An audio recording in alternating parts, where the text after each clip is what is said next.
제가 어떤 경험을 했냐면 내가 신학교 다닐 때 우리 집에서 성당 아무도 안 다녔어요. 성당. 그러니까 내가 신학교 들어갈 때 어머니가 뭐라고 그랬냐면 내가 성당을 나가면 10손가락에 장을 찢은다고 그랬어. 당신이 김옥금인데 황옥금으로 바꾼다고 그랬어. 근데 어머니 정말로 어머니 마음을 돌릴 수가 없더라고요. 그래서 내가 맨날 부모를 위한 기도 맨날 바쳤어요. 신학교 때. 1학년 때도 효과가 없고 2학년 1학기 됐는데 어머니가 세례를 받은 거예요. 너무 신기해. 꿈에 교황님이 왔다는 거예요. 요한바울 2세 교황님이 와갖고 이 집이 신부가 날 집인데 네가 고집을 피우면 어떻게 하느냐. 그래서 성당 나가기 싫었는데 어쩔 수 없이 나간 거예요. 당신 내 팔자가 신부 팔자인 줄 알고. 그러니까 우리 어머니가 보통 분은 아니에요. 꿈에 상대해도 교황님 아니면 상대를 안 하니까. 그런데도 그때도 네가 성당 나가라 했더니 내가 안 다녔다는 거예요. 그 완고하셨어요. 근데 자꾸 어머니한테 이상한 일이 벌어지는 거. 어떤 일이 벌어지느냐 하면은 2학년 1학기가 끝나고 어머니가 세례를 받았는데 그 우리 2층 집에 중풍 걸린 형제가 하나 있었어요. 이분이 평생 절에 다니던 분이에요. 경기도 사회복지국장까지 하던 분인데 한 15년인가 누워 있었어요. 근데 죽기 일주일 전에 3일 전에 부인한테 여보 수녀님 좀 데리고 오라고. 그래서 부인이 그랬대. 당신이 무슨 수녀님이냐고. 당신은 평생 절에 다녔으니까 스님을 모시고 와야 된다고. 아니라고. 아래층 신학생이 다니는 성당에 수녀님을 모시고 오라고. 도대체 왜 그러냐고 그러니까 비행기가 한 대 우리 집에 왔는데 나 데리고 갈 비행기라고. 그래갖고 탔더니 신부님하고 수녀님이 꽉 차 있더래. 그리고 의자가 딱 하나 비었는데 수녀님 여기가 당신 자리라고. 그래갖고 이분이 세례를 받은 거예요. 대세 받고 성체 영하고 싶다 그래갖고 이건 성체까지 다 영해주고 그리고 돌아가신 거예요. 그러니까 그냥 굳이 부인이 남편이 그러고 세상을 떠났는데 그냥 성당 다니면서 우리 어머니한테 데모해달라. 우리 어머니는 견진도 안 받고 데모한 거 얼떨결에 데모해달라고 데모해 준 거죠. 어머니 입장에서 좀 이상한 거지. 근데 내가 학부 4학년이 됐는데 내가 하도 난리를 쳐갖고 우리 동네 세례를 많이 받았어요. 신학교 들어간 난리를 쳐갖고 한 30m 떨어진 집이 내가 학부 3학년 때 세례를 받았는데 아들이 교통사고로 죽은 거야. 다음에는 딸이 교통사고로 또 죽은 거야. 오토바이 쳐서. 이거 안 된다. 굿하자. 그래갖고 이제 굿을 하는 거야.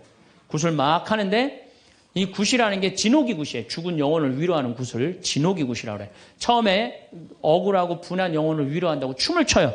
막 춤을 추다가 그 영혼하고 접신을 해요. 그래갖고 그 영혼이 미처 해주지 못한 말을 전해주는 걸 공수라고 그래. 공수. 막 공수를 하는 거야. 딸 목소리를 내갖고 엄마 아빠 너무 슬퍼하지 마라. 오빠는 천당에 갔고 나도 천당으로 가고 있는 중이야. 그러니까 너무 슬퍼하지 마라. 그리고 엄마 나 오토바이 쳐갖고 구치소에 가는 사람 합의봐줘. 우리가 이렇게 좋은 데 가는데 뭐 이렇게 나쁘게 할 게 뭐 있어. 그리고 엄마 아빠는 나중에 우리 만나려면 성당에 열심히 다니라고. 그냥 무당이 그냥 혼수 상태에서 성당 열심히 다니라고 막 얘기를 하는 거야. 그러니까 그 굿이 끝나고 난 다음에 우리 집에 온 거예요. 우리가 이런 일이 있었다고. 어머니는 그때까지도 완고했어요. 그저 나한테 맨날 넣으라고 그랬어요. 근데 이제 그걸 경험하고 난 다음에는 어머니가 그러는 거예요. 용어가 바뀌었어요. 학사님 그런 일이 있었다고.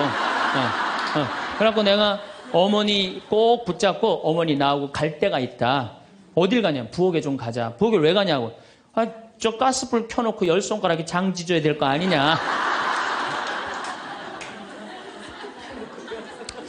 우리 생태마을에 노인대학이 많이 오거든요. 그리고 우리 이제 항아리가 거의 1000개 정도 돼요. 항아리가 1000개 정도 되는데 항아리는 열어보면 안 돼요. 그러니까 이제 노인 할머니 한 분이 내가 들은 얘기야. 할머니 한 분이 와갖고 그 문을 이렇게 걸어두거든요. 근데 문을 열고 들어가더래. 그 항아리 있는 대로. 그래서 봉사자가 할머니 거기 들어가시면 안 돼요. 들은 척도 안 하고 들어가더래. 거기를. 그러더니 이제 항아리를 하나하나 보더래. 그래서 할머니 그 항아리 열어보면 안 돼. 들은 척도 안 하고 항아리를 고무밴드를 벗기더래. 할머니 그 찍어 먹으면 안 돼요. 들은 척도 안 하고 찍어. 그 항아리 하나 200만 원인데 300만 원인데 그거 하나 거기에 부대기 생기면 누가 책임질 건데. 그래서 우리가 나이를 먹어가면 먹어갈수록 상식이 가득 차야 돼요. 나이가 먹을수록 어린아이가 돼가는 경우가 참 많아요. 김창린 필립보 신부님이 나하고 궁합이 제일 잘 맞았던 신부님이에요. 근데 이 신부님은 내가 신학생 때 별명이 호랭이 신부님이에요. 호랭이 신부님. 호랭이 신부님인데 얼마나 무서웠느냐 하면은 미사 딱 문 딱 잠궜어요. 미사 시작하면. 그리고 미사 때 움직이잖아요. 그 자리에서 쫓아냈어요. 나가라고. 미사 때 움직이면은 조금도 떠드는 걸 못 보셨어요. 조금만. 만약에 애가 뛰어다닌다 그럼 애 3살 4살도 욕을 바가지로 얻어먹어. 욕을. 그리고 그 엄마는 말할 것도 없고. 하면은 내가 그 신부님 철산성당 보좌 신부로 있을 텐데 미사라는데 꼬마가 저 앞에서부터 오는 거야. 모든 교우들이 얼음이 됐어요. 혼날 거 이제 시작이 되니까. 근데 신부님 딱 미사다 멈춘 거예요. 얘는 아무것도 모르고 막 3살 4살짜리가 오는 거야. 근데 딱 신부님이 입이 참 북한 분이라 거치세요. 이 애새끼 엄마 누구냐고. 나오라고. 이 거룩한 미사에 이렇게 애새끼를 막 놔두고 이 엄마 나오라고. 근데 진짜 중요한 거는 그 엄마가 끝까지 안 나왔다는 거야. 너무 무서우니까 못 나온 거야. 그래서 누가 데리고 나갔느냐면 미사 봉사자가 데리고 나간 거예요. 그래서 그 엄마 1년 동안 뭐라고 그랬냐면 저거 엄마이길 포기한 인간이라고. 내가 40이 돼서 제일 감사한 것 중에 하나가 미운 사람이 하나도 없는 거예요. 그리고 미운 사람이 없다 보니까 마음에 평화를 많이 찾게 되더라고요. 근데 문제는 마음에 안 드는 놈들은 너무 많아. 근데 여러분들 인생 살면서 모든 사람들이 마음에 들 수 있을까요? 그건 불가능해요. 왜 불가능하냐면은 보수가 있고 진보가 있고 또 정치에 관심이 있는 사람이 없고 정치에 관심이 없는 사람이 있고 환경에 관심이 있는 사람이 있고 인권에 관심이 있는 사람하고 다 달라. 다 달랐는데 어떻게 나하고 생각이 다르다고 미워할 필요까지 있느냐 이거예요. 그냥 네모난 놈은 네모난 대로, 세모나면 세모난 대로, 동그라면 동그란 대로 인정해 주면 돼요. 그리고 제가 40이 들어서 제일 감사한 것 중에 하나가 30대 때는 일일이 다 지적해주고 가르쳐야지 속이 편했는데 40대는 안 그래요. 왜 안 그러느냐면 귀찮아. 그런 거를 일일이 다 신경 쓴다는 것 자체가 귀찮아요. 그런 것까지 신경 쓰고 살 필요가 없는데 뭐하러 그렇게 크고 세세한 것까지 관심을 갖고 사느냐 이거예요. 어제는 이제 수원 우리 내 2번째 멘토 신부 성당에 가서 강의를 하게 됐는데 오늘 평화방송한다고 좀 이렇게 마사지를 받으려고 그러는데 마사지 예약한 사람이 까먹고 집에 휴가를 가버렸다고 그러더라고요. 그래갖고 이제 직원을 바깥에서 운전하는 직원을 한 30분 정도 기다리는데 그 성균관대학 수원에 성균관대학이 있는 데인데 그 수많은 젊은 이 여대생들이 확 지나가더라고요. 그런데 참 슬픈 건지 좋은 건지 모르겠는데 지나만 가지 얼굴이 안 보여. 눈이 이게 침침해갖고요. 이쁜 여자가 안 보여. 이쁜 여자가. 그것도 한편으로는 참 좋다 그런 생각도 들더라고요. 근데 이제 30분을 내가 길에서 기다리다가 직원이 뭐 때문에 잘못돼갖고 늦게 도착을 했는데 내가 딱 탔는데 우리 직원이 그러는 거예요. 지금 왜 신경질을 안 부리세요? 그러더라고요. 근데 부리고는 싶은데 기운이 없어. 신경질 부릴 기운이 없어. 그래서 나이를 먹는 게 좋은 면도 있구나. 사소한 것에 신경이 점점 멀어지는 참 좋은 것도 있구나 이런 생각이 들어요. 제가 늘 강의 때 말씀드리지만은 우리가 모든 사람 사랑하기 쉽지 않아요. 근데 문제는 동그란 사람들이야. 마음이 예쁜 사람들은 모든 사람 사랑하려고 그래요. 난 그 사람들이 제일 짜증나는 사람들이에요. 모두 사랑하려고 덤비는 사람들. 예수님은 모두 사랑하라고 그런 적이 없어요. 서로 사랑하라고 그랬죠. 언제 모두 사랑하라고 그랬어요. 여러분도 오늘 이후부터 서로 사랑하세요. 우리 인생에는 궁합이 맞는 사람이 있어요. 이거 아주 중요합니다. 나하고 궁합이 맞는 사람이 있어요. 저는 내 인생에 참 궁합 맞는 사람들이 많은 편인데 내 인생 가장 궁합 잘 맞았던 분은 2012년에 돌아가신 87세에 돌아가신 김창린 필립보 신부님이 나하고 궁합이 제일 잘 맞았던 신부님이에요. 근데 이 신부님은 참 원칙적인 분이세요. 신앙에 애누리가 없는 분이에요. 그리고 내가 보좌 신부 때 이렇게 보면은 판공성사 이제 한참 하잖아요. 그럼 우리 그때는 신자가 14,000명이었어. 그러면은 고해성사를 주면은 신부님 고해에 들어가면 혼이 나니까 신부님 고해에서는 안 들어가는 거예요. 그러니까 내 고해만 나가보면 막 신부님 없어. 그 신부님 기다리다가 딱 나와갖고 이리 와 소리를 질러요. 그럼 저 끝에 있는 사람들이 어쩔 수 없이 가. 신부님 고해에서 들어가면 다시 이쪽에 와서 붙는 거야. 내 쪽에 와서. 그래서 내가 하루에 500명씩 성사를 준 적이 있어요. 하루에 500명씩. 그러니까 그렇게 성사를 많이 줘갖고 나중에는 어떤 보좌 신부 때 어떤 병에 걸렸는지 하도 이걸 많이 하다가 이제 한 번은 문을 열고 고해를 듣는데 대답이 없는 거야. 그래서 왜 고해를 안 하냐고 눈을 떠봤더니 내 침대에서 옆에 창문을 열고 이러고 있더라고요. 창문을 열고. 그렇게 무서운 신부님이었는데 참 편안했어요. 그리고 신부님 내가 평창의 성 필립보 신부님 본명이 필립보예요. 김창림 필립보. 신부님 나 생태마을 꾸미고 싶다고. 네가 한다면 내가 도와줄게. 그래갖고 신부님이 30억 평생 북한에서 넘어가고 학비 고생을 많이 하고 신학생들 장학금 한다고 신부님 모아둔 거 30억을 내놓으신 거예요. 근데 신부님이 이제 은퇴를 하셨어요. 마지막 11년 동안 내가 모시고 살았어요. 근데 한 번도 서로 큰 소리 얼굴 붉힌 적이 없어요. 그렇게 무서운 신부님인데 한 번도 얼굴을 붉힌 적이 없어요. 신부님하고 뭐 에피소드가 너무 많은데 신부님이 당신 성구가 서로 사랑하라야 내 성구 액자 너한테 줬는데 어디 있느냐고 2년을 괴롭히더라고요. 2년을. 나는 그런 거 본 적 없다. 이놈 새끼 내가 너한테 성구 줬는데 네가 내 걸 우습게 한다고 욕을 먹었는데 나중에 알고 보니까 신부님 그 철산성당 사무실에 있었던 거야. 근데 내가 그것 때문에 황당한 게 아니야. 서로 사랑하라는 성구를 내가 찾아서 우리 지금 생태마을에 걸어놨는데 참 기가 막혀요. 서로 사랑하라 그러는데 이렇게 그 뒤에 배경 그림이 뭔지 아세요?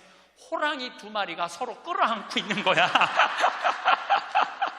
한번 생태마을에 오시면 한번 보세요. 하여튼 호랑이. 그런데도 신부님하고 마지막까지 정말로 아버지 아들같이 잘 지냈어요. 근데 이제 신부님이 2월 15일 날 입원하셨는데 뭐 이제 한 3개월 보름 정도 했는데 월요일 날 돌아가실 것 같아서 우리 주교님들 다 모이고 교구청 신부들 다 모여갖고 돌아가신다고 그러는데 신부님이 안 돌아가시는 거야. 밤 12시가 돼도.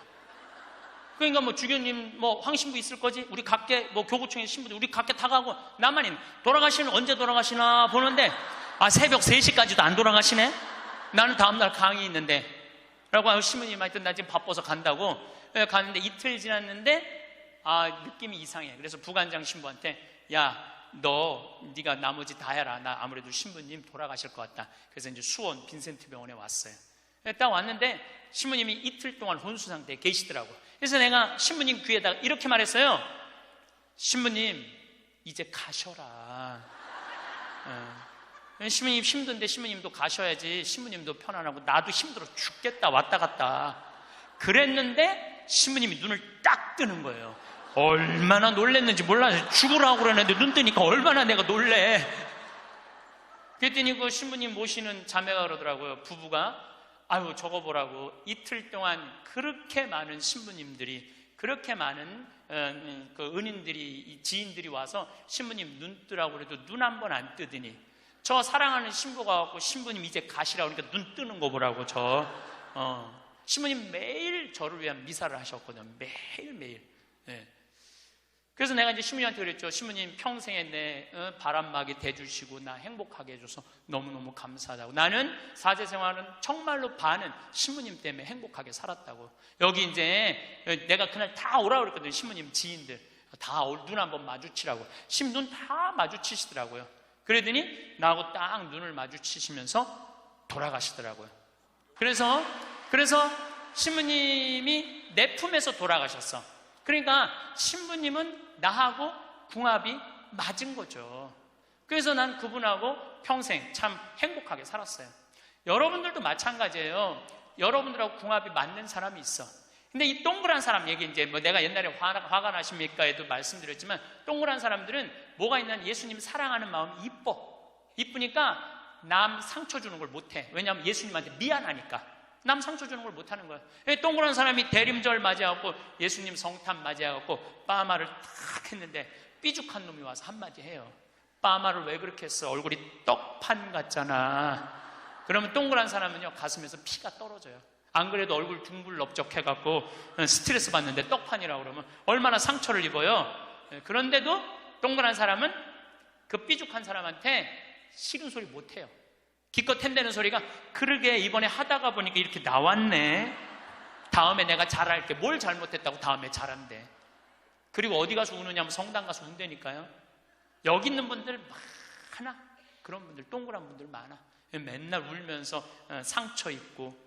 그래서 동그란 사람들 보면 여기에 구멍이 뽕뽕뽕뽕 나인 사람 많아요, 보면은. 그래서 동그란 사람들이랑 상담을 해보면은요, 정말로 겉보기는 예쁜데 상처는 다 받은 사람 많아.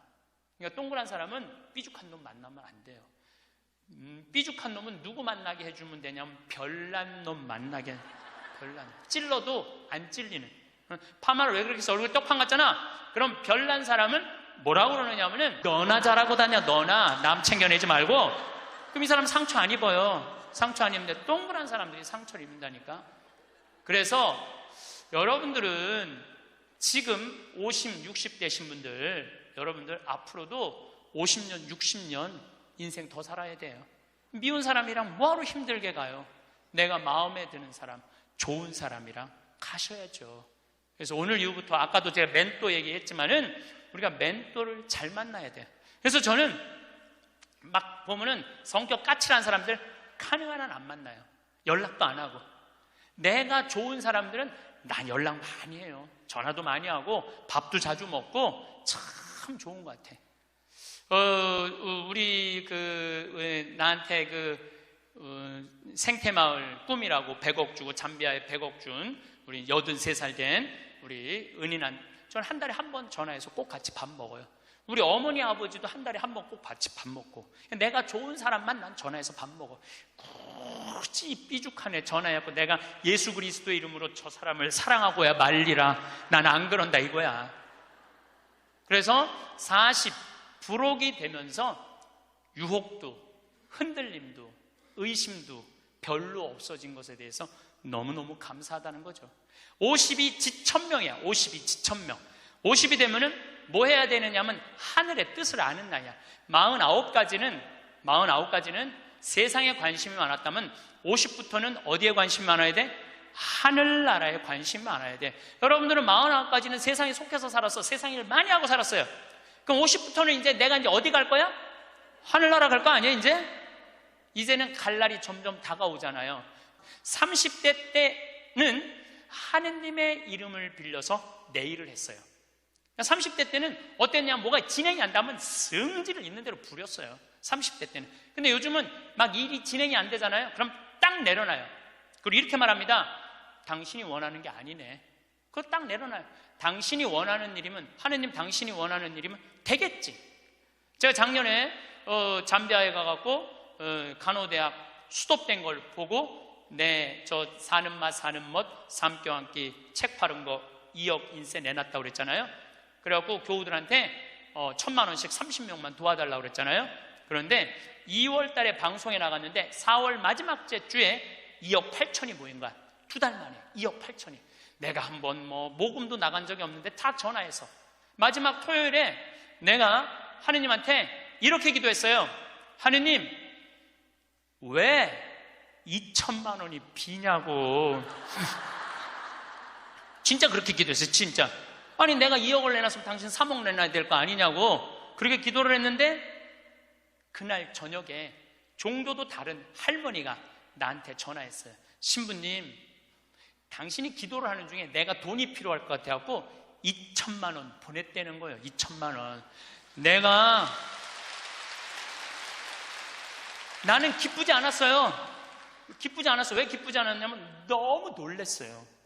하느님이 다 듣고, 하느님 왜 2천만 원이 비냐고 그랬더니 그 저녁에 2천만 원을 채워주셨으니, 여러분들 기쁠 것 같아요? 무서울 것 같아요? 무섭죠. 와. 그래서 예수님이 너희들 많은 말 하지 말아라. 아버지가 너희가 필요한 것을 다 알고 계신다. 그래서 내가 기도를 안 한다니까요. 내가 기도를 안 해요. 내가 잠비아에 농업대학 세울까? 그랬더니 100억 갖다 줬잖아요. 그래갖고 농업대학 부지가 필요한데 그랬더니 1000만 평 대통령이 줬잖아요. 어떻게 기도를 해? 생각만 해도 하느님이 이렇게 쏟아주는데 기도까지 해주면 나는 죽어. 이거 기도까지. 근데 나는 어떤 믿음이 있느냐면 지천명, 하늘의 뜻을 알아요. 하느님이 원하는 일이면 된다. 예. 그리고 이제 잠비아에 제가 이제 4년을 다니면서 돈도 많이 이제 그 신학교, 잠비아를 쭉 다녔는데 내가 너무너무 놀란 거는 잠비아의 신자가 500만 명이에요. 그리고 내가 다니고 있는 은돌라 교구는 신자가 100만 명이야. 100만 명. 근데 신학교가 없는 거야. 잠비아 신학생은 지금 480명이 있대요. 근데 기숙사가 없는 거야. 1, 2학년이 뭐 철학과 이렇게 다니고 이상하게 하여튼 신학 과정이 있더라고. 그래서 은돌라 교구의 반달 주교님께서 나한테 요청이 왔어요. 우리 여기 잠비아에 신학교를 좀 줘달라고. 근데 그 신학교 짓는 거 어렵잖아. 땅 이미 1000만 평 있고 10억이면 신학교 짓거든요. 10억이면 벌써 100억 기증 받았고, 나는 농업대학만 할 생각을 했지 그 신학교 줘줄 생각을 안 했거든요. 근데 생각해보니까 이거 신학교 짓는 거 이게 정말로 의미 있는 일이구나. 이게 누구의 뜻이냐? 1000명이라는 거야. 하느님의 뜻이구나. 그래서 요즘 이제 신학교를 이제 설계를 다 끝냈어요. 신학교 설계도 다 끝났어. 그래갖고 짓는데 이제 반달 주교님이 지난 9월달, 10월달에 한국에 들어오셨어요. 근데 또 마침 우리 수원교구의 이용훈 주교님께서 그러면은 저도 그렇죠. 우리 수원교구 주교님 이름으로 책임지고 끝까지 져주기로 두 주교님께서 사인을 딱 했어. 내가 그걸 보면서 그래, 하느님이 이렇게 역사하시는구나, 그런 걸 느끼면서 내 일을 하는 게 아니라 이제 누구 일을 해? 하느님의 일을 해. 하느님의 일을 하니까 내가 책임질 필요 있어요, 없어요? 없어. 누가 책임져야 돼? 하느님이 책임져야 돼. 그야말로 내 기도는 배째라야. 줄래면 주고 말래면 말아라. 그런데 잠비아에 이번에 미국 교우들이 20명이 따라왔어요. 그런데 참 그 사연이 기가 막히더라고요. 딸이 수의학과 다니다가 교통사고로 죽은 거야. 보나라는 아이인데 24살인가 6살에. 근데 그 딸 생일날 잠비아에서 보나 샘이라고 샘을 판 거예요. 근데 그분들이 그 주교님을 만나더니 우리도 잠비아에 신학교 짓는데 자기네들이 가능하면 100만 달러 다 모아보겠다는 거예요. 이게 그러니까 내가 그런 일을 저지르는 게 아니라 하느님이 알아서 하는 거야. 나는 뭐만 해? 심부름만 하는 거야. 또한 아버지 앞에 나와 봉사하게 하시니 감사하나이다. 여러분들 여기 50 되신 분들, 50 넘으신 분들 아직도 세상 것에 연연하고 매달린다면 언제 1000명 하늘의 뜻을 알 거예요. 이제 이 세상 돌아가는 삼라 만상 이치 다 할 나이 아니에요. 50이 되면은. 그렇다면은 내가 이 세상에서 하나라도 더 가지고 끝나는 게 아니고 이 세상에서 하느님 보시기 좋은 일을 하고 가는 게 중요하다는 거예요. 욕심을 버리시면은요, 여러분들 마음 안에 기쁨이 있어. 62순이라고 해. 62이순. 이순이라는 건 뭐냐면 60이 되면 귀가 편안해야 되는 나이예요. 60. 화가 나지 말아야 돼. 누가 내 욕을 해도 화가 나지 말아야 돼. 근데 60 된 분들 막 누가 내 욕을 해. 그럼 뭐라 그래? 나를 내가 산전수전 다 겪었는데 날 뭘로 보고 내 욕을 해? 내가 이놈을 뻔때를 보여주리라. 이때부터는 나이를 헛먹는 거예요. 누가 내 욕을 해도 화가 나지 말아야 돼. 내 커피숍 하는 친구가 있어. 이 친구가 해준 얘기예요. 무슨 얘기냐면은 1시에 자기 커피숍에 60 먹은 아줌마 10명이 들어오더래요.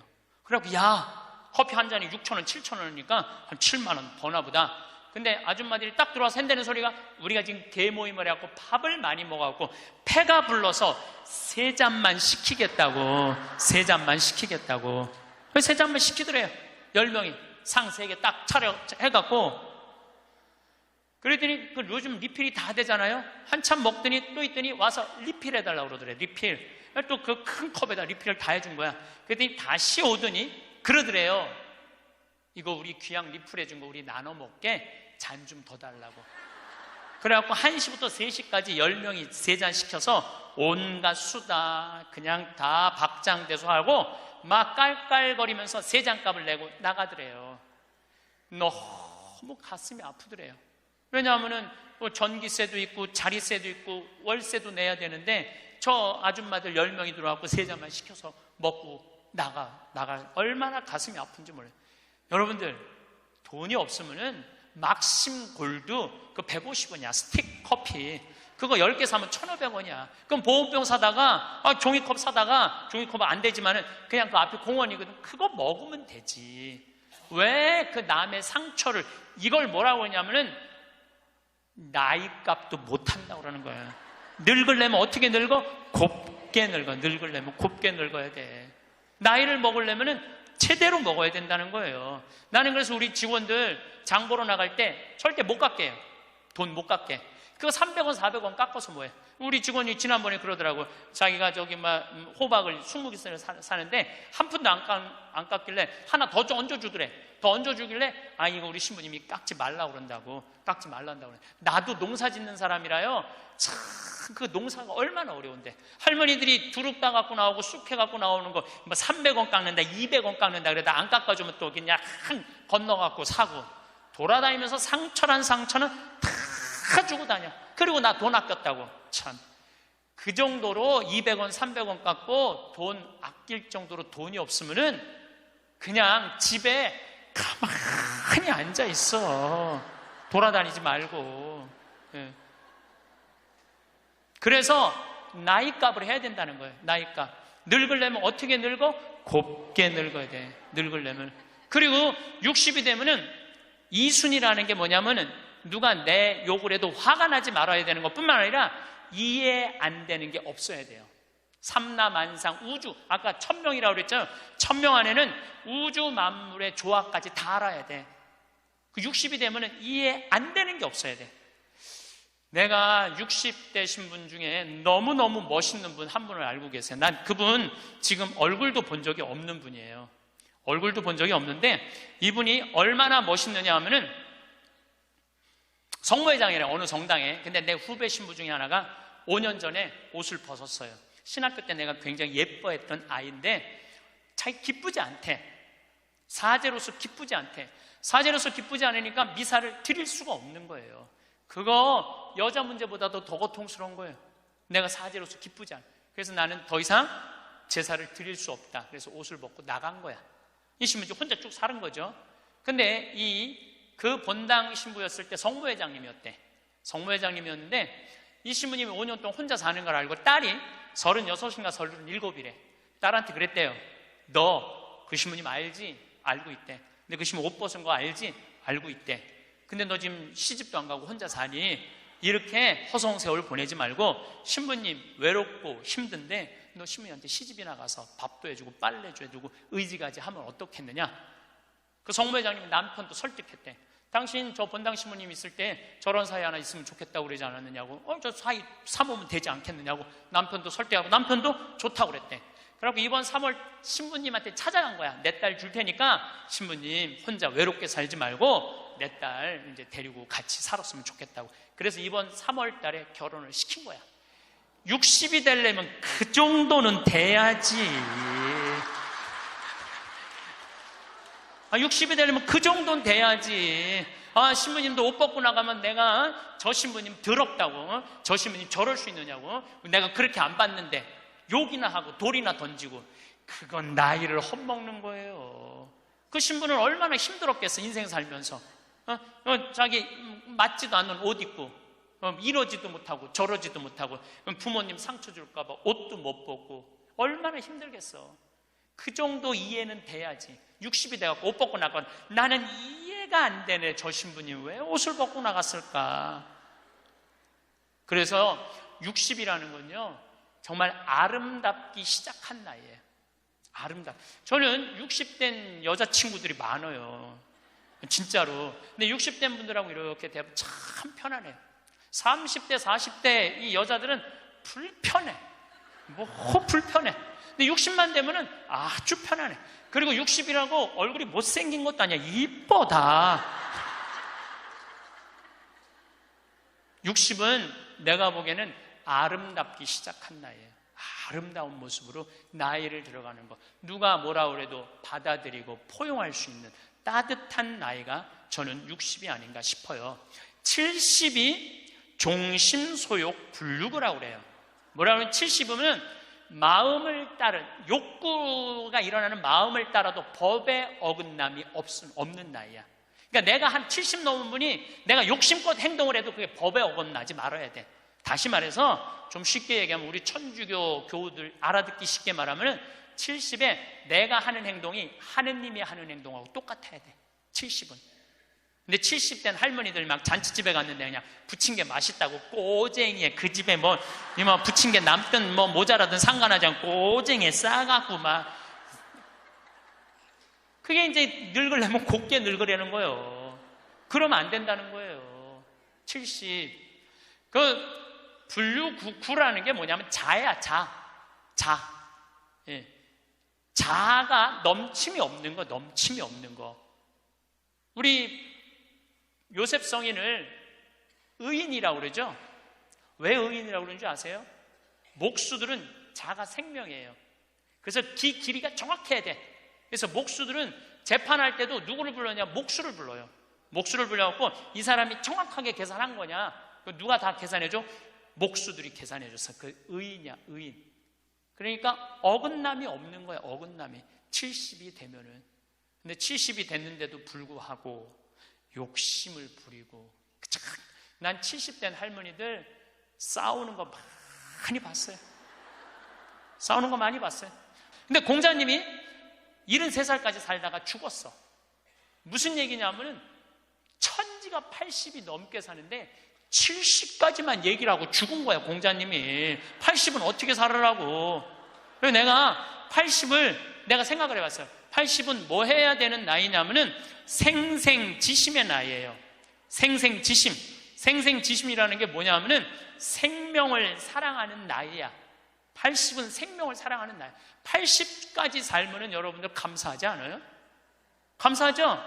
저는 46세 위암 수술을 하고 매년 가을마다 단풍 구경을 가요. 매년 셋째 주 월요일 날 우리 부관장 출신 신부들하고 단풍 구경을 가는데 너무너무 아름답더라고. 그때 내 기도문이 뭐냐면 하느님, 올해도 단풍을 보게 해주셔서 감사합니다. 이렇게 아름다운 단풍을 보게 해주셔서 감사합니다. 근데 80이 된 분들은 단풍을 몇 번을 보는 거야? 80번을 보는 거 아니에요. 얼마나 감사해. 근데 80 먹은 할머니들 뭐 다리도 아프고 허리도 아프고 뭐 귀찮지. 근데 이렇게 말해요. 늙으면 죽어야 돼. 사는 게 귀찮아. 사는 게 재미가 하나도 없어. 내가 인생 살아보니까 믿을 놈 한 놈도 없어. 머리 검은 짐승한테는 잘해주는 게 아니야. 80 먹은 할머니가 이렇게 부정적인 얘기를 하면은요, 이 할머니는 인생을 실패한 할머니예요. 실패한 거 아니에요? 생명을 사랑하는 나이.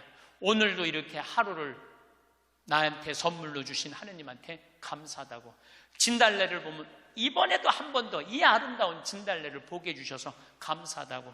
단풍을 보면 이 아름다운 단풍을 한 번 더 보게 해주셔서 감사하다고. 살아있음에 대해서 감사하고.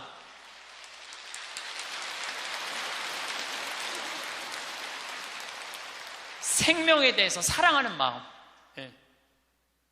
저는 우리 요즘 대리임 때 우리 직원들 마니또를 해요. 작년에 느닷없이 마니또를 하자고 그러더라고요. 그래서 이제 쭉 뽑았어. 우리 직원이 40명인데 나는 이제 60 먹은 형제가 뽑혔어요. 근데 한 달 동안 그 형제만을 위해서 기도한다는 게 좀 그렇더라고요. 왜냐하면 내가 40명의 목자인데. 그래서 내가 매일 한 명씩 이름을 부어서 묵주기도 5단을 해줬어요. 나는 어떤 신념이 있느냐면 하루에 묵주기도 기도 5단 이상 하면 안 된다는 신념이 있어요. 5단도 힘들어 죽겠는데 막 20단, 30단 하는 사람들 보면은 놀라워. 뭐 한다고 20단, 30단씩이나 해. 하루에 5단 이상 하면 안 된다는 신념이 있어요. 그런데 날짜는 30일인데 직원은 40명이잖아요. 그러니까 5단은 무조건 선물로 줘야 될 거 아니야. 하루에 10단을 하게 되더라고요. 그런데 하루가 너무 충만한 거야. 막 10단을 하니까 더 충만한 거야. 이거 봐라. 이 남을 위해서 기도하는 게 참 좋으네. 너무 좋더라고, 기도하는 게. 근데 다 못했어요. 신부님 미운 사람 없어요? 여러분들, 내 가슴이 얼마나 넓다고 미운 놈까지 다 고이 간직해야 돼? 그렇지 않아요? 여러분들, 미운 사람 꼭 가슴에 간직해야 돼요? 미운 사람 빨리 빼버리세요. 그리고 어떤 사람만 간직하면 돼? 좋은 사람, 소중한 사람만 하면은 그러게도 우리 인생은 벅차요. 내가 6.25 전쟁 똥구멍이 찢어지게 가난할 때 그때 내 돈 떼어먹고 도망간 놈, 내 상처 준 놈 그냥 기억할 필요가 뭐가 있냐 이거예요. 80이 돼서 이제까지 큰 사고 없이 6.25 넘어오고 그 힘든 거 다 넘어와서 지금 살면은 오늘 하루 밥 세 끼 먹으면 감사하면 돼요. 그래서 80 되신 분들은 입에서 뭐가 나와야 돼? 감사가 나와야 돼. 제가 자신 껴안기라는 주제로 이야기를 이제까지 했습니다.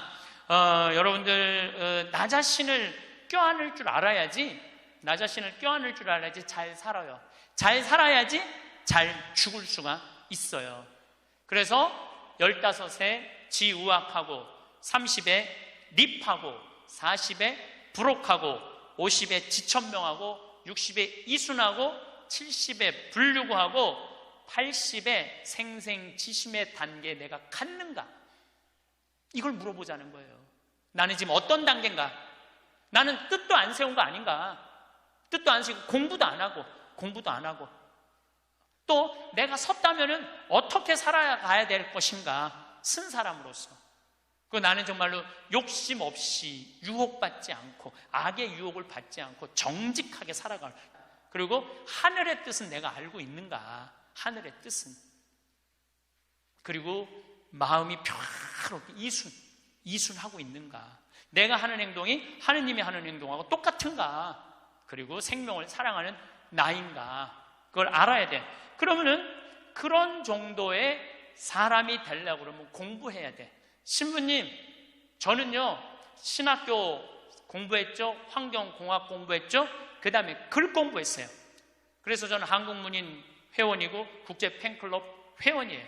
물론 우리 가톨릭 문인 회원이에요. 그래서 글 쓰는 공부 많이 했어요. 제가 잘났다는 게 아니고 끊임없이 공부하는 걸 게을리하면 안 돼요. 신부님은 팔자가 좋아갖고 대학 다니고 싶으면 대학 다니고, 대학원 다니고 싶으면 대학 다니고, 그 다음에 무슨 교수한테 글 배우고 싶으면 글 배우고. 신부님 팔자가 좋죠. 여러분들, 내가 팔자가 좋은 게 아니에요. 여러분들도 얼마든지 배울 수가 있어. 내가 지금 왜 이 핸드폰을 들고 왔다 갔다 하느냐면은 여기에 대학이 들어있어요. 여기 유튜브를 통해서 모든 교수들 강의를 다 들을 수 있어요. 주옥 같은 강의가 다 들어있어요. 역사를 배우고 싶으면 역사를 치면 나오고, 철학을 배우고 싶으면 철학을 나오고, 성서를 치면 성서가 나오고, 그냥 너무너무 많아. 여기 휴대폰에 이거 맨날 메시지하고 전화 받는 걸로 하지 말고, 신부님 이거 어떻게 찾아요? 손자들한테 해달라고 그래. 손자들한테 이렇게 얘기하세요. 그게 손자들 교육이에요. 얘야, 나 소크라테스 변론이라는 거 듣고 싶은데, 변론이라는 걸 듣고 싶은데 이거 좀 내가 누르면 바로 나오게 해줘라. 그럼 걔 그거 찾아서 걔도 공부해. 맨날 게임만 하다가 할머니가 이거 좀 깔아달라고 그러면 걔 기가 막히게 깔아줘요. 누르면 나와. 누르면 막 결국은 내가 서야 돼. 내가 깨우쳐야 돼. 배우고 익히니 이 또한 기쁘지 아니한가? 라는 우리 공자님 말씀대로 저는 여러분들이 공부했으면 좋겠어요. 공부를 하면은요, 소크라테스 말처럼 지식은 덕으로 가고 덕은 곧 행복으로 이어진다는 거예요. 그래서 우리 교우들 열심히 공부하셔서 조금 더 성숙한 사람으로 변화돼 나갔으면 좋겠어요. 우리가 이 세상을 살면서 내 마음 안에 천사하고 악마가 동거를 하는데, 신앙생활을 하는 이유는 천사가 승리하기 위해서, 내 마음 안에 천사가 승리하기 위해서 신앙생활을 하는 거예요. 우리 인간은 나약하기 때문에 언제든지 악의 유혹에 넘어갑니다. 그러니까 예수님이 맨 마지막 주의 기도 바칠 때 악에서 구하소서 그러죠? 우리가 악에서, 오죽하면 예수님 맨 마지막에 그 기도를 했겠어요. 이 세상에 살아가면서 악의 유혹에 넘어가지 않을 사람은 한 사람도 없어. 매일 우리는 그 유혹에 넘어가요. 그 유혹을 물리칠 수 있는 능력이 바로 신앙생활이에요. 우리가 돌더러 빵이 되라고 그러는 거나 돌머리도로 서울대학 들어가라는 거나 다 뭐다? 욕심이다. 욕심이다. 욕심만 버리면은 우리 인간은 인생을 참 행복하게 살 수 있다. 예수님 말처럼 말씀이 가득 차 있으면은요, 인생이요, 조금 넉넉하지 않아도요, 즐거울 수 있어요. 미국의 제일 행복한, 우리나라도 마찬가지지만 제일 행복한 직업이 1위가 성직자예요, 성직자. 말씀이 있기 때문에 제일 행복한 말씀이 있기 때문에. 그래서 여러분들도 말씀이 내 마음 안에서 살아 움직일 수 있도록 깨어 기도해라. 그 아주 중요한 거예요. 원주 비행장이 있어요. 그래갖고 비행장이 있어서 재밌어요. 원주 비행장이 있어서 그 이글스라고 그 비행 전투단이 있는데 여기서 연습해. 우리 여기 평창 하늘에서 처음에 막 태극기 그릴 때 보면 막 엉망으로 그려요. 그 다음에 뭐 하트도 막 찌그러져서 그리고 한 2달 연습하면은 아주 잘 그려져요. 그래서 그 비행장이 있다. 신경 쓰지 마세요. 나한테 절을 하면 어떻게 한다? 권세와 영광을 주겠다. 우리가 악마의 유혹에 빠져서 나 잘난 척, 교만하느냐고 다른 사람 무시하고 주님을 섬겨야 되는데 주님도 안 섬기고 세상에 나만 섬기라고 나만 잘났다고 우리 유혹에 많이 빠진다. 그것도 안 되니까 이번에는 악마가 예수님을 예루살렘 성전 꼭대기에 데리고 올라가서 당신이 하느님의 아들이거든 뛰어내려 보시오. 시험하는 거예요. 여기 계신 분들 중에서도 주위에서 그런 소리 많이 들으실 거예요. 너 성당 나가는데 왜 너만 그 꼴로 살아? 다른 사람 성당 안 나가도 잘 먹고 잘 사는데 넌 성당 나갔는데 왜 그렇게 하느님이 있다면 네가 그렇게 고통스러웠겠니? 주위에서 그렇게 악마들이 와갖고 얘기 많이 해요, 안 해요? 많이 해요. 그때 흔들리는 거예요. 정말로 하느님이 있다면은 내가 왜 이 고통을 겪지? 마음이 흔들리는 거죠. 근데 저는 사제생활 20년 정말 짧은 세월을 살면서 영혼이 있다는 거, 영원이 있다는 거, 귀신이 있다는 거, 연옥이 있다는 거, 이거 확실히 믿습니다. 너무 많이 경험을 해서 그래요. 제가 10년 전에 본당 신부할 때, 능평 성당에서 본당 신부할 때인데 성가대가 밤샘 피정을 해달라고 그래서 밤 10시부터 11시까지 강의를 했어요. 강의를 했는데 막 강의가 끝났는데 성당 앞길에서 차 부닥치는 소리가 났어요. 나가보니까 버스하고 승용차하고 정면 충돌을 했는데 승용차가 버스 밑으로 아예 들어갔어요. 근데 그 승용차에 누가 타고 있었느냐면 우리 본당 사회복지 분과장이 타고 있었어요. 그 자리에서 즉사했어요. 이 사람이 얼마나 착한 사람이냐면은 사회복지 분과장을 했으니까 요맘때만 되면 김장 다 해서 어려운 소년, 소녀 가정 다 넣어줬어요. 쌀 떨어지면 쌀 떨어지면 체크하고 다 넣어주고 성당 짓는다고 삽을 잡으면 삽자를 놓지 않은 형제야. 정말로 살아있는 천사예요, 천사. 그리고 그냥 3월달에 자기 부자니까 뒷마당에 뿅아리 100마리 풀어놓으면은 그냥 5월, 6월달 손님 오면 그거 잡아서 삼계탕 해주는 정말 그야말로 천사야. 근데 그 자리에서 즉사를 한 거예요. 그래서 이제 부인이 시신을 분당 재생병원에서 옮겨갖고 새벽 2시에 다 검찰도 왔다 갔다 하고 그래갖고 새벽 2시에 시신 수습이 끝났어요. 그래서 상주들을 깨우러 간 거야. 근데 상주가 초등학교 5학년, 초등학교 3학년, 초등학교 1학년이야. 애들도 너무 예쁜 애들인데.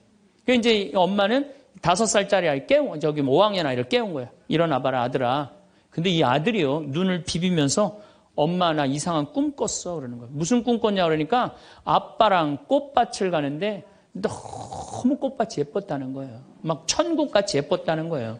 근데 그 꽃밭을 끝을 갔는데 손을 잡고 가는데 꽃밭 끝에 갔더니 계단이 하늘로 나 있는데 양쪽에서 날개 달린 천사가 우리 집으로 빨리 올라오라고 막 손짓을 했다고.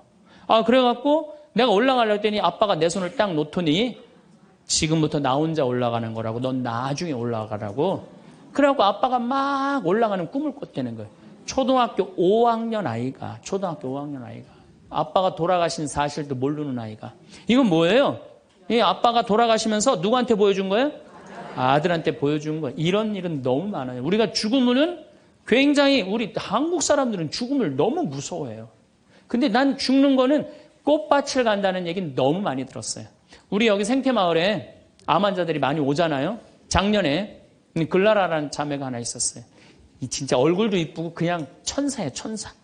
천사인데 폐암이 걸린 거예요. 4년 전에 폐암이 걸려갖고 이 6개월밖에 못 산다 그랬는데 여기서 정말로 행복하게 4년을 살았어요. 근데 그냥 남편도 천사, 그냥 아들은 또 서울신학교 다니고 있어요. 지금도. 그 둘째 아들도 천사, 막내딸도 남편 말할 것도 없고. 그런데 그냥 하여튼 4년을 살다가 뇌까지 전이가 된 거예요. 근데 나는 우리 집에 암 환자들한테 그런 얘기를 해요. 죽는 거 무서워하지 말아라. 그리고 왜 미리 땡겨서 걱정하냐. 3개월 후, 6개월 후에 죽을 거야. 지금 걱정하냐. 오늘 즐겁게 살자. 그러다 보니까 4년, 5년 살았으면 많이 사는 거죠. 6개월밖에 못 산다고 그랬는데. 그리고 내가 항상 그랬어요. 죽으면 행복한 대로 가는 거다. 맨날 그랬어요, 내가. 살아도 좋고 죽어도 좋고. 근데 이 분이, 이 글라라 자매가 뇌까지 전이 된 상태에서 죽은 거예요. 죽었는데 둘째 아들이 참 착해, 그 아들.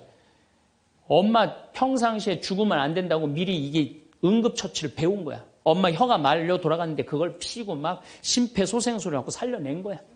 그래갖고 이 글라라 자매 살아나서 이제 일산병원에서 내가 만났어. 글라라 자매 그러더라고. 신부님, 내가 정말로 죽음의 여행을 떠나는데 너무 황홀하고 행복했다는 거야. 아, 정말 신부님 말대로 이게 죽는 게 이렇게 황홀하구나. 근데 그냥 아들놈이 살려놓은 거야, 그냥. 살려나갔고 그냥 깨보니까 그래서 한 3개월 정도 혼수 상태로 있다가 세상을 떠났어요. 나는 그분은 천당에 갔다고 확실히 믿습니다. 나는. 내가 미사도 맨날 봉헌하지만은 이미 천국에 가 있어요. 죽는 거는요, 결코 두려운 게 아니에요. 그리고 죽는데 꽃밭을 간다는 사람 난 너무 많이 봤어요. 미국에는 어떤 그 근사체험, 임사체험이라고 그래요. 죽음을 경험한 사람들 2만 명한테 물어본 거. 죽었다 살아 돌아온 사람들 3시간, 5시간 의학적으로는 죽었다 이런 사람들 3시간, 5시간 후에 살아 돌아온 사람들 물어보니까 모두가 공통적으로 뭐라고 그래요? 꽃밭을 간다는 모두가. 그리고 빛이 있는 대로 빨리 올라간다는 거. 내가 94년도에도 99살 먹은 할머니야. 병자성사를 하는데 내 손에서 마지막 기름을 바르고 내가 마지막 사제경까지 해주는데 돌아가신 할머니가 있어요. 근데 싹 영혼이 정말 올라가는 게 보이더라니까요. 싹 너무너무 행복한 영혼이 올라가는 게 보이는 거예요. 그래서 죽음은 뭐가 있느냐 그러지만 죽음은요 우리는 하늘나라로 들려 올려지는 거예요. 예. 난 내가 강의할 때 핸드폰을 넣어도 한 번도 내 승질을 부린 적이 없어 나는.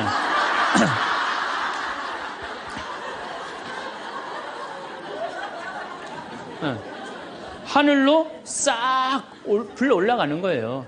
그래서 티베트에는 사자의 서라는 책이 있어요. 그 사자의 서라는 책을 보면은요, 죽으면은 꽃밭을 간다는 거. 동양이나 서양이나 거의 죽고 난 다음에 세상은요, 무섭고 깜깜한 데로 가는 게 아니에요. 근데 일본의 한 의사가 너무 힘들어서 자살을 했어요. 그랬더니 땅속으로 빨려 들어가는 거야. 근데 살아 돌아온 거야. 그리고 난 다음에 자살하고 살아 돌아온 사람 다 물어보니까 다 똑같은 경험을 했다는 거야. 그래서 돌아다니면서 뭐라 그래요? 자살하지 말라고.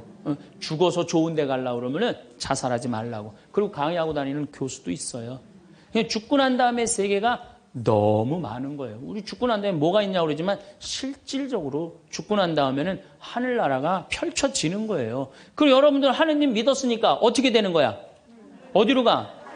하늘나라로 가는 거죠. 여러분들은 그런 믿음과 확신이 있어야 돼. 근데 우리 천주교 교우들은요, 하늘나라에 대한 희망 별로 없어요. 그저 미사 예물을 보면은 오늘도 내가 예물 보니까 맨 대학 입시, 딸 결혼, 뭐 애 생기게 해주고 땅 팔리게 해주고 뭐 월세 나가게 해주고 전세나. 그건 미사 예물이 아니에요. 미사는 예수님의 십자가상의 제사를 통해서 우리가 구원의 업적을 쌓는 거예요. 구원의 공로를 나누어 받는 거예요. 그러니까 미사를 드릴 때 내 영혼이 구원받기를 간절하게 예물을 내야 돼. 근데 자기 이름을 쓰고 자기의 구원을 위해서 미사 예물 내는 사람 한 사람도 없어요. 다 자식, 남편, 부모를 위해서야지 자기를 위해서는 안 된다 이거예요. 내가 언젠가 방송에도 얘기했지만은 성 안셀모 성인이 살아서 자기를 위하여 드리는 미사 한 대는 죽어서 드리는 위령 미사 1000대보다 낫다고 그래. 근데 여러분들은 자기를 위해서 한 번도 안 드리는 거 아니에요. 내가 구원받기를. 여러분들 비오 신부님 1918년서부터 1968년까지 50년 동안 오상받은 비오 신부님 아시죠? 그 비오 신부님 매일 피를 3분의 1컵을 쏟았어요. 의사 3명이서 평생을 감염이 될까 치유가 될까 옆에 붙어 있었는데 아무 소용이 없었어요. 이 비오 신부님은 처음에 너무 고통스러워서 이거 붕대 감고 다녔어. 다른 사람 표시도 안 내려고. 근데 어쩔 수 없이 당신이 표시로 나오는 수밖에 없었죠. 이분은 미사를 보통 2시간, 3시간 드렸어요. 하고 온 많은 사람들이 이분 덕에 성화가 많이 됐죠. 근데 이분이 뭐라고 그래요? 미사야말로 가장 아름다운 구원의 제사라고 그랬어요. 미사를 가장 귀하게 여긴 현대 성인이에요. 그러니까 여러분들 미사처럼 좋은 게 없는 거예요. 그 미사 시간 예수님의 십자가상의 제사를 통해서 내 구원의 은혜를 받는 거야. 근데 우리는 죽고 난 다음에 생각 거의 안 해요. 그냥 살아서 디립다 받고 싶은 거지. 그냥 살아서. 이것도 내가 뭐 욕심에 욕심. 하늘나라에 대한 희망을 가져야죠. 어쨌든 또 더 재미난 거. 이것도 내가 방송에서 얘기한 건데 15년 전에 평택 비전동 본당 신부할 때 1월 첫 주에 엄마, 아빠, 딸 4명이 눈이 빨개져 갖고 왔어요. 자기네들 성당 다니고 싶다는 거예요. 원래 성당 안 다니는데. 왜 성당 다니려고 그러느냐? 그랬더니 아버지가 살아생전에 하느님이 있긴 뭐가 있느냐? 그 니네들이 예수쟁이들이 니네들 돈 뺏어 먹으려고 천당, 지옥 겁주는 거다. 죽으면 끝이다. 평생 그랬대요. 하느님을 믿느니 뭘 믿는다? 내 주먹을 믿는다. 맨날 그랬대요. 근데 이 할아버지가 12월 20일 날 돌아가신 거야. 돌아가셨는데 저승길이 있는 거야. 미치는 거지. 죽었는데 아무것도 없는 줄 알았는데 저승길이 있으니 얼마나 미치겠어요. 그래갖고 저승사자들한테 매달렸대요. 난 돌아가야 된다고. 그래갖고 아버지를 하관을 땅에다 묻는데 관을 두들기더래요. 뚜껑을 열어보니까 이건 진짜 내가 경험한 거예요. 뚜껑을 열어보니까 아버지가 살아 돌아온 거예요. 그러면서 저승 얘기를 해준 거예요. 저승길이 있더라. 너희들 정말로 하느님을 믿어라. 그리고 일주일을 살고 돌아가신 거예요, 할아버지. 그러고 난 다음에 이제 1월 초에 나와갖고 눈이 빨개갖고 성당 나오겠다고. 저는 그런 경험을 너무너무 많이 해요. 그런 경험을. 저만 그런 게 아니에요. 여러분들도 인생 살아오면서 하느님의 손길이 다 있었어요. 순간순간 다 있으셨죠? 근데 왜 까먹어요? 기도하지 않아서 까먹는 거예요. 끊임없이 기도하고 끊임없이 감사하고 내가 기쁘게 살지 않고 욕심 펴서요. 그 하느님의 모든 사랑과 은혜를 다 까먹고 사는 거예요. 어쨌든 이거는 내 개인적인 뭐 신앙 체험이라면 내가 공적인 얘기를 좀 할게요. 이제 오늘 이제 성모님 얘기를 좀 해야 될 것 같아요. 성모님이 세계 곳곳에서 지금 발현을 하세요. 그중에 아주 공식적인 발현 3가지만 말씀을 드릴게요. 1531년 멕시코 과달루페에 성모님이 발현을 하세요. 1531년 12월 9일 날 발현하세요. 근데 이 12월 9일이 동방교회는 아예 처음부터 원죄 없이 잉태되신 축일이야. 우리는 나중에 지냈는데 동방교회는 처음부터 원죄 없이 잉태되신 성모님 축일이 12월 9일이에요. 그래갖고 이날 이제 이 57살 먹은 요한 디에고라는 인디언이 있었어요. 당시에 1517년, 18년에 스페인 사람들이 멕시코를 점령해요. 그러니까 10년, 15년도 안 된 거예요. 그래갖고 이 사람은 세례를 받았어. 요한 디에고라는 사람은 세례를 받았는데 부인도 죽고 자식도 없는 사람이야. 오로지 그냥 3시간 걸어서 미사참례 다니는 사람이야. 토요일 날 이제 성당을 간다고 갔는데 테페악이라는 언덕에 딱 올라섰는데 기가 막히 아름다운 음악이 들리고 코를 찌르는 기가 막힌 향내가 나는 거야. 가보니까 너무 아름다운 부인이 서 있는 거야. 성모님이. 성모님이 딱 나타나갖고 요한 디에고 나는 탄식하는 이들의 위로의 어머니고 도움을 청하는 이의 어머니다. 나의 사랑을 하느님의 구원을 온 세상에 전하기 위해서 이 언덕에 성당을 지라고 주마라가 주교한테 가서 얘기를 해라. 당시에 스페인에 1대 주교가 와 있었어요. 주교한테 가서 얘기를 하라는 거야. 요한 디에고는 성모님을 너무 명명백백하게 봤기 때문에 의심하지 않고 주교관을 쫓아가요. 근데 이게 멕시코 사람이야. 완전히 까만 인디안이야. 그런데 주교관에 딱 갔더니 입구에서부터 못 들어오게 막는 거예요. 문지기들이 어딜 들어오느냐고. 난 꼭 가야 된다고. 나 좀 들여다 보내달라고. 그래갖고 그냥 문지기들이 왔다 갔다 했는데 주교님이 뭐냐 그러니까 주교님 만나러 왔다고 들여보내라고. 그랬더니 요한 디에고가 내가 성모님을 만났는데 성모님께서 주교님한테 그 테페악이라는 산에다가 성당을 지나라고 전해주라고 그랬다고. 여러분들이 지금 남산을 가는데 남산 꼭대기 가는데 성모님이 딱 나타났어요.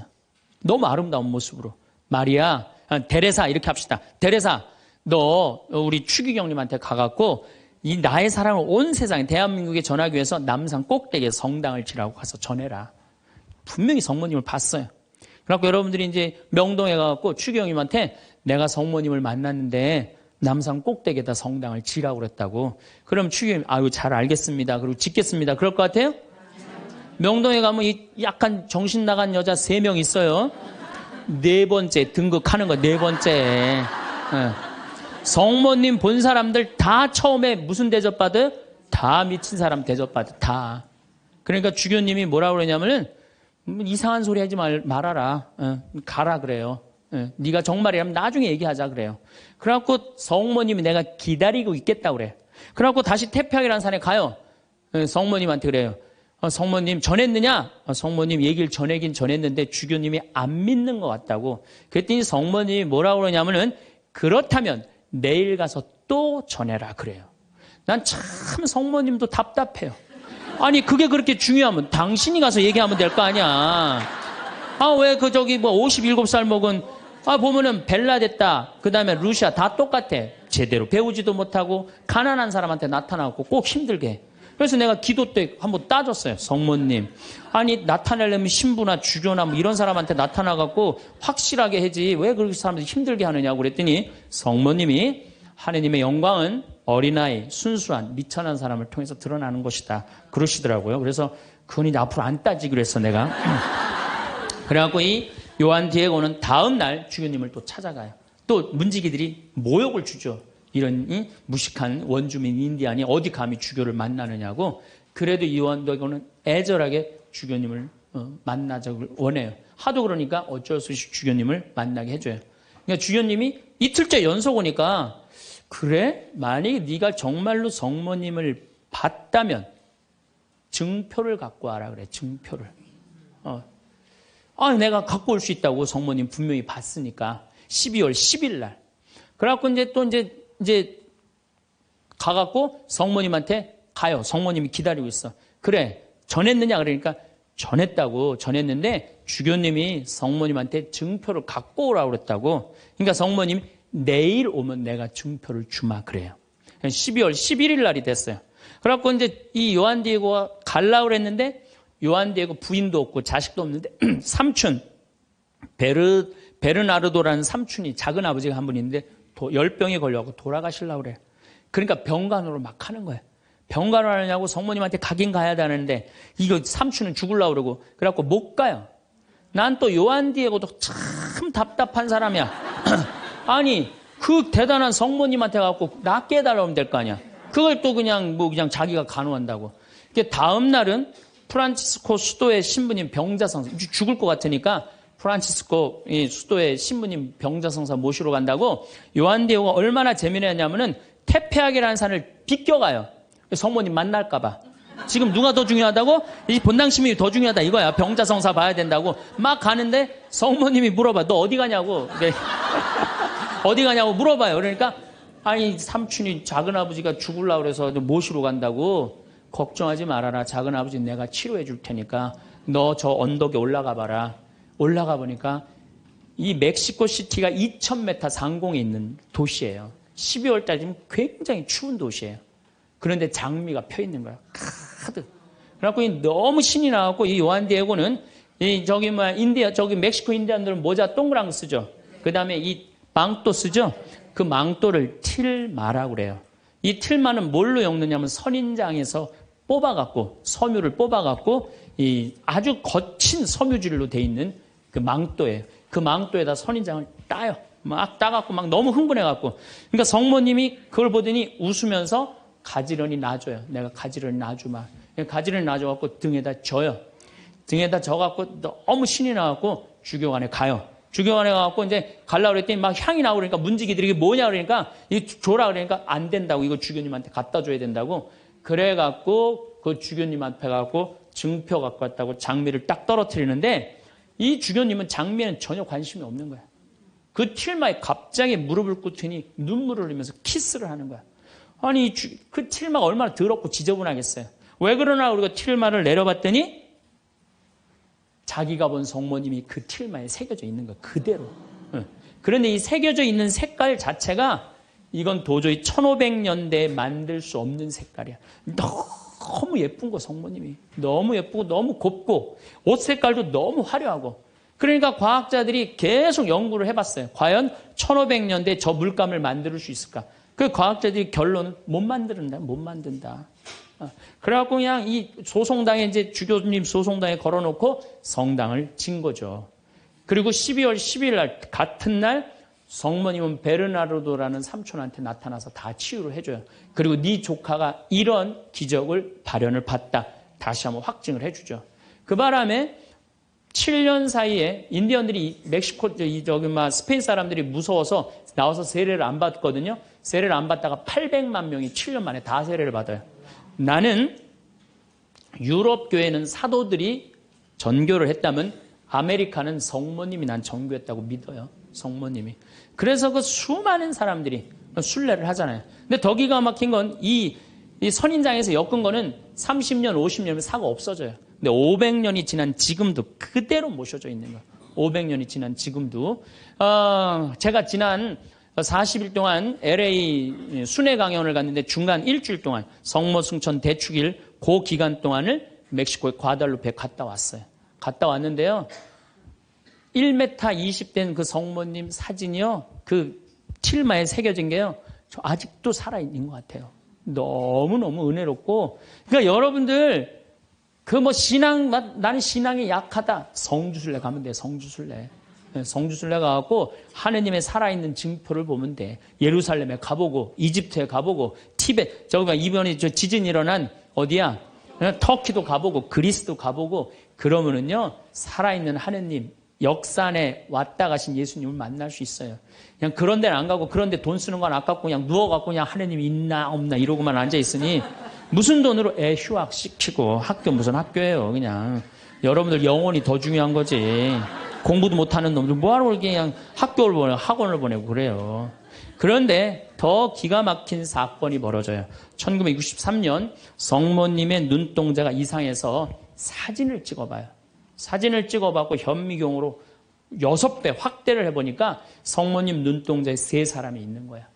자세히 더 기가 막히게 해보니까 그건 그림으로는 도저히 불가능한 거. 비친 그 그림인데 첫 사람이 누구냐면 그 요한 디에고 초상하고 똑같은 거야. 두 번째는 주마라가 주교. 세 번째도 같이 있던 사람.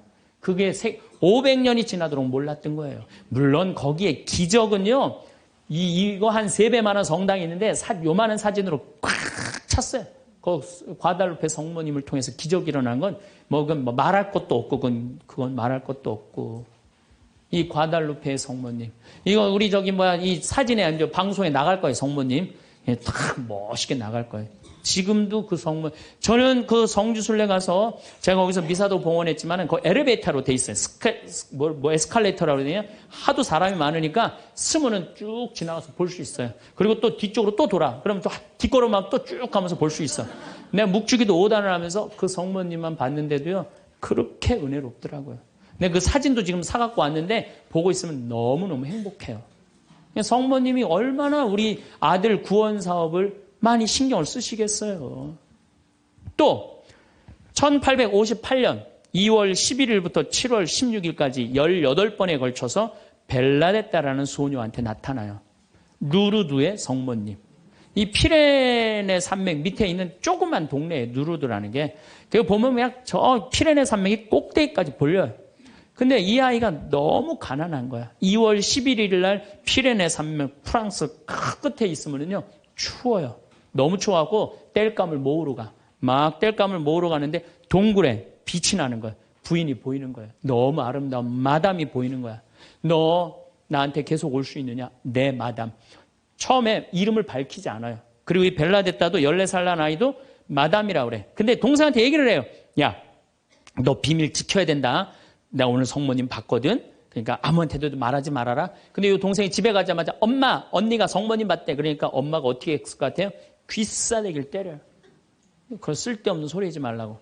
그러니까 성모님 보고 되게 많이 맞아요, 보면은. 많이 맞아. 성모님 보는 게 좋은 거 아니야, 여러분들. 괜히 성모님 봤다 어디 가면 꼭 꽂은 사람 취급당하니까 나한테 성모님이 나타났으면 좋겠다. 그런 거 꿈도 꾸지 마세요. 쓸데없는 소리 하지 말라고. 그런데 계속 나가요. 그런데 2월 25일 날 성모님이 자꾸 그 동굴 밑을 파라는 거야. 자꾸 파니까 물이 솟아나오는 거야. 거기 씻어라. 그 사람들이 제가 뭐 성모님을 봤다니까 사람들이 모이기 시작하는 거야.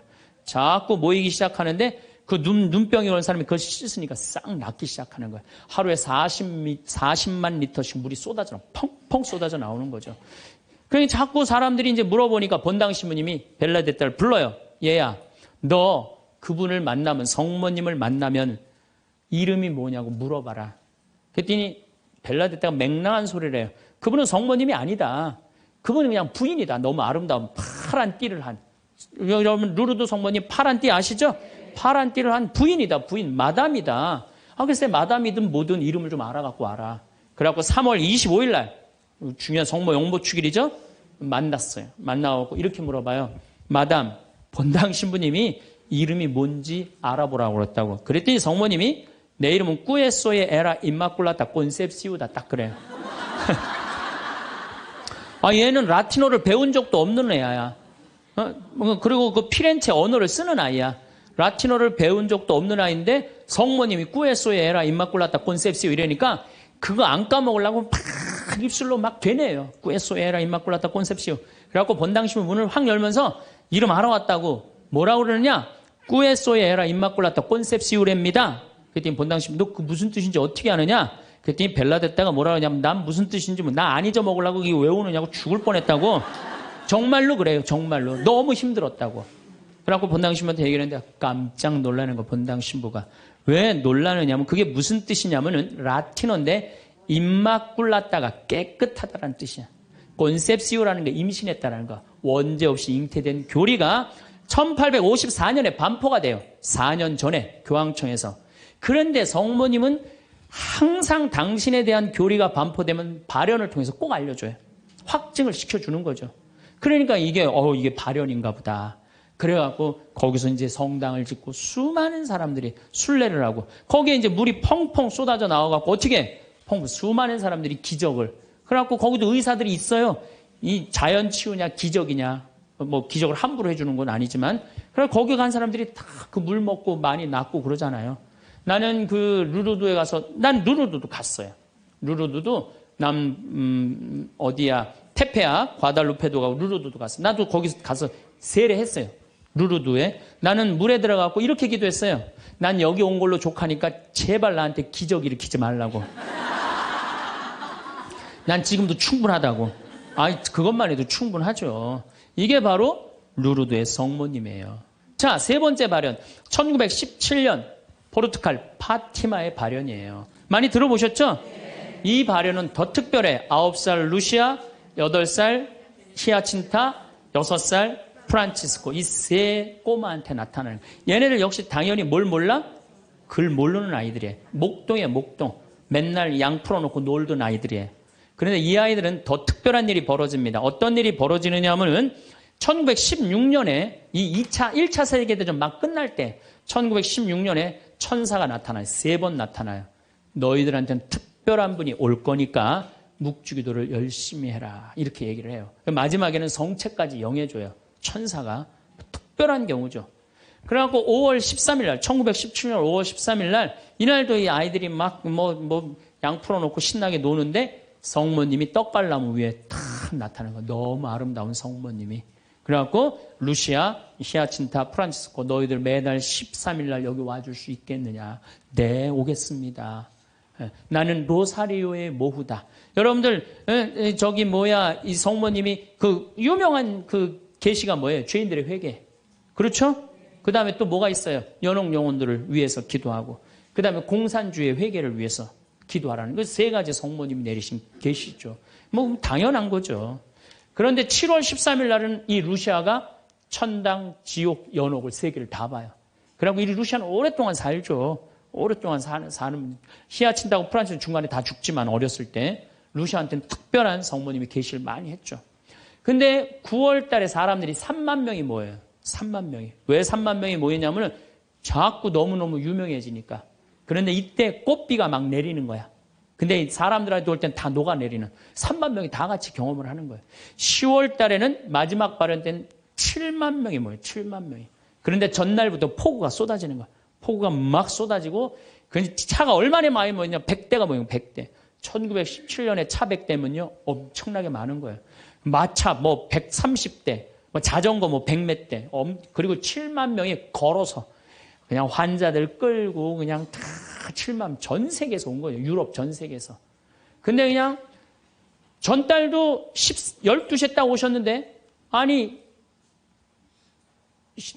10월 13일 날 12시에 성모님이 나타난다는데 계속 폭우가 쏟아지는데 안 나타나는 거예요. 그러니까 성모님이 안 나타나니까 그 신부님이 뭐라 그래요? 한 신부님이 뭐라 그러냐면은 내가 이거는 일부러 여러분들 읽어주려고 내가 적어 갖고 왔어요. 이 전날 밤 그곳을 꼬박 세운 한 신부가 물었다. 몇 시에 오시니? 정오에 오십니다. 루치아가 대답했다. 그 신부는 시계를 본 후 다시 루치아를 보며 봐, 지금이 정오란 말이야. 그 부인은 거짓말쟁이라고 우리에게 말할 셈이니 그 신부는 참지 못하고 어린이들을 의심쩍어 했다. 그리고 또 시계를 보았다. 하지만 정오가 넘었잖아. 여러분 모두가 환상이라는 것을 모르시겠습니까? 있을 수 없는 일입니다. 성모님의 발현은 없다는 거예요. 집으로 가세요. 다들 집으로 가세요. 이래요. 근데 루시아는 부인께서 오신다고 하셨습니다. 신부님, 전 그분께서 약속을 지킬 것을 믿고 있습니다. 12시에 오기로 했는데 성모님이 안 오기로 루시아가 얘기를 했는데 근데 1시에 갑자기 비가 그쳐요. 난 또 성모님도 정말로 답답해요. 아니 12시에 오기로 했으면 12시 와야 될 거 아니야. 왜 1시간 동안 애를 괴롭혀, 애들을. 1시에 갑자기 비가 멎치고 구름이 걷히는 거예요. 거치면서 태양이 비치는데 기가 막힌 장면이 벌어지는 거예요. 태양이 돌면서 무지개 색깔이 나면서 그리고 의심을 품었던 많은 사람들이 와요. 여기도 이제 그 내용이 나와요. 의심을 품었던 사람들이 뭐라고 그러냐면 하느님 우리 죄를 용서해 주소서 이렇게 얘기를 해요. 왜 그러느냐면은 무신론자, 회의론자들이 와갖고 왜 이 공포에 질려서 그러냐면 태양이 돌면서 그 뜨거운 태양이 땅으로 떨어지는 거. 너무 뜨거워갖고 이 사람들이 이게 마지막 심판인가 보다. 공포에 질린 거지, 7만 명이. 그래갖고 막 울면서 막 살려달라고 그러고 그냥 우리를 좀 제발 용서해달라고 그렇게 15분 동안 태양이 온갖 조화를 비추고 딱 제자리에 돌아갔는데 더 놀라운 건 그 7만 명 모두가 이틀 동안 비가 젖었는데 다 비가 말랐고 30cm 진흙이 깨끗하게 꾸들꾸들해진 거예요. 7만 명이 완전히 뭐 한두 명이 본 게 아니라 그 사진을 보면요. 다 이러고 쳐다보고 있는 거예요. 하늘을. 이게 바로 파티마의 성모님이에요. 이렇게 아니 온 세상에 하느님의 현존하심이 명명백백한데 그런 난 파티마는 내년 2월 달에 또 성주순례 가요. 나는 돈 생기면 무조건 성주순례 가자. 이게 내 신조예요. 네, 네. 이제 파티마에 갈 거예요. 여러분들도 성지 다니세요. 예루살렘도 가시고 제발. 아니 개신교 다니는 분들은 어떻게 해서든지 돈 모아서 개 모아서 가는데 천주교들은 안 가. 우리 하늘나라에 대한 희망이 없어서 그래요. 어떻게 해서든 이 세상에서 복 받으려고 돈 조금 쓰는 거 아까운 거야. 내가 첫날 말했죠. 돈은 쓴 것만 내 돈이에요. 여러분들 아껴봤자 아무 소용 없어요. 그것도 성주순례 가기 위해서 어떻게 쓰셔요. 네. 자, 그렇다면은 아직도 나는 의심이 간다. 그렇다면 내가 가장 확실한 증거를 하나 댈게요. 그게 뭐냐면 예수님이에요. 예수님. 예수님이라는 분이 2000년 전에 이 세상에 왔다 가셨어요. 아니 그분이 안 왔다 갔다 하면 베드로라는 존재가 탄생했겠어요? 안 탄생했겠어요? 베드로라는 사람은 탄생할 수가 없어요. 베드로, 2대 교황, 리노, 3대 교황, 클레토, 4대 교황, 클레멘스, 알렉산더, 식스토 이래갖고 지금 교황이 265대예요. 2000년 동안 한 번도 끊어지지 않고 그 전승이 내려온 거예요. 예수님의 살아있는 모습을 보고 근데 베드로라는 인물이요. 어떤 인물이냐면은 어부였어요. 그 갈릴레 호수의 어부였어요. 그건 사나이 중에 사나이였어요. 남자 중에 남자였어요. 예수님 정말로 지켰던 사람이에요. 마지막에 배신 좀 해서 그렇지. 네. 그런데 마지막에 예수님을 배신합니다. 정말로. 왜냐하면 그 스승이 그렇게 허망하게 죽을 줄은 꿈에도 몰랐거든. 그래갖고 배신하고 도망가 버려요. 네. 그런데 부활했다는 거야. 그래도 안 믿어요. 그래도 안 믿고 어떻게 갈릴레 호수 가고 물고기를 잡아요. 또 나타난 거야. 미치는 거지 베드로는. 아니 그냥 죽었으면 한 일주일 후나 한 달 후에 나타나면 얼마나 좋아. 계속 3일 만에 계속 나타나네. 그러니까 물속에 뛰어들고. 그리고 40일 동안 예수님하고 생활하면서 이 사람의 인생은 완전히 바뀌어요. 어떻게 바뀌느냐. 베드로가요 대단한 말 하지 않아요. 돌아다니면서 내가 예수님을 만났는데 이 예수님이 십자가에 못 박혀서 처참하게 돌아가셨는데 3일 만에 부활하셨다. 자, 내 예를 들면 좀 그렇고 여러분들 만약에 본당 신부님이 죽었는데 3일 만에 다시 살아났어. 완전히 땅까지 다 묻어놨는데 3일 만에 주일날 딱 나타나갖고 나하고 같이 밥 먹자 그러고 강론을 했어. 여러분들 주에 나가갖고 우리 신부님 죽었는데 3일 만에 살아나왔다고 얘기할 것 같아, 안 할 것 같아요? 아마 온 세상 돌아다니면서 얘기할 거예요. 그렇죠? 그 경험이 베드로한테 있었던 거예요. 그 예수님을 40일 동안 보고 가만히 있을 수가 없었던 거야. 이젠 죽음도 불사하는 거지.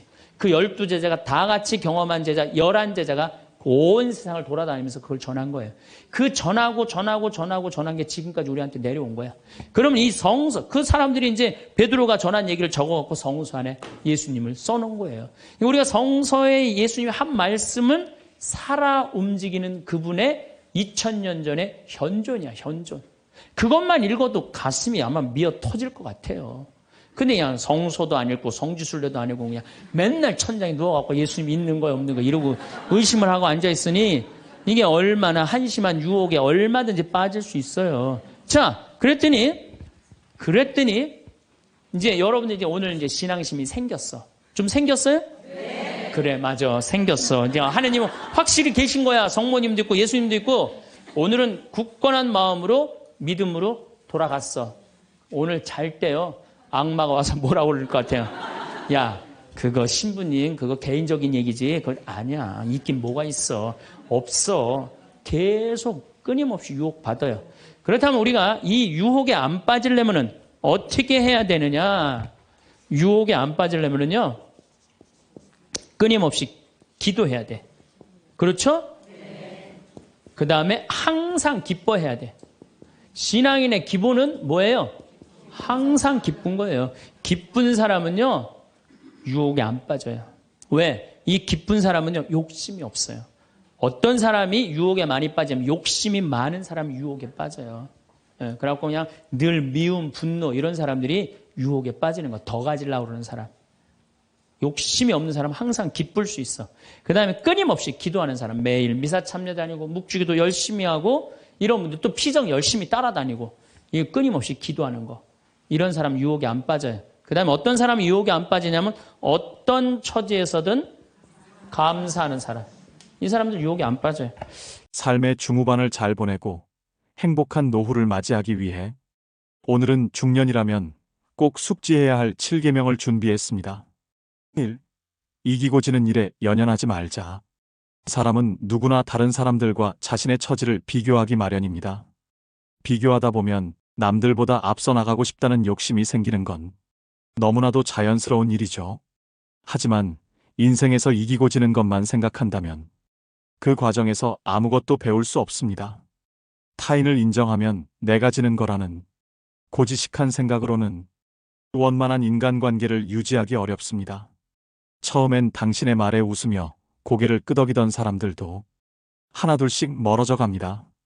그렇게 되면 좁은 시야 속에 갇혀 점점 고립될 수도 있습니다.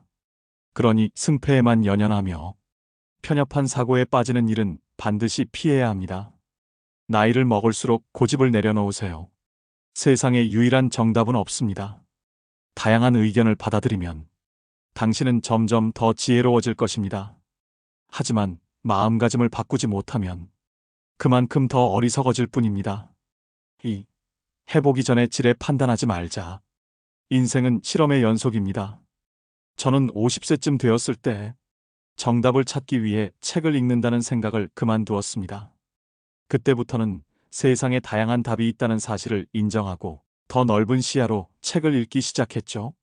간혹 세상에는 정해진 답안이 있다고 믿는 사람이 있습니다. 그는 직접 부딪혀 보기도 전에 늘 모범 답안만 찾으려 합니다.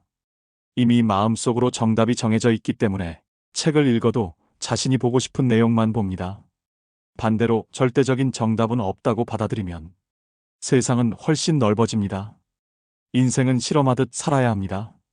예를 들어 오늘 점심에 라멘이 먹고 싶다고 해봅시다. 항상 가던 단골집이 있습니다. 맛도 좋고 익숙하죠. 그런데 바로 옆에 가끔 줄 서는 라멘집이 있습니다. 한 번도 가본 적은 없지만 왠지 호기심이 생깁니다. 그날따라 기분이 꿀꿀하다면 그 집에 한번 가보세요. 생각지도 못한 색다른 인생의 맛을 느낄 수도 있습니다. 혹시 맛이 없더라도 괜찮습니다. 오늘 실험은 실패 하며 웃고 넘기면 됩니다. 이렇게 작은 변화들을 시도하면 삶이 훨씬 즐겁고 풍요로워집니다. 무엇이든 직접 경험해 보세요. 그게 인생을 젊게 만드는 비결입니다.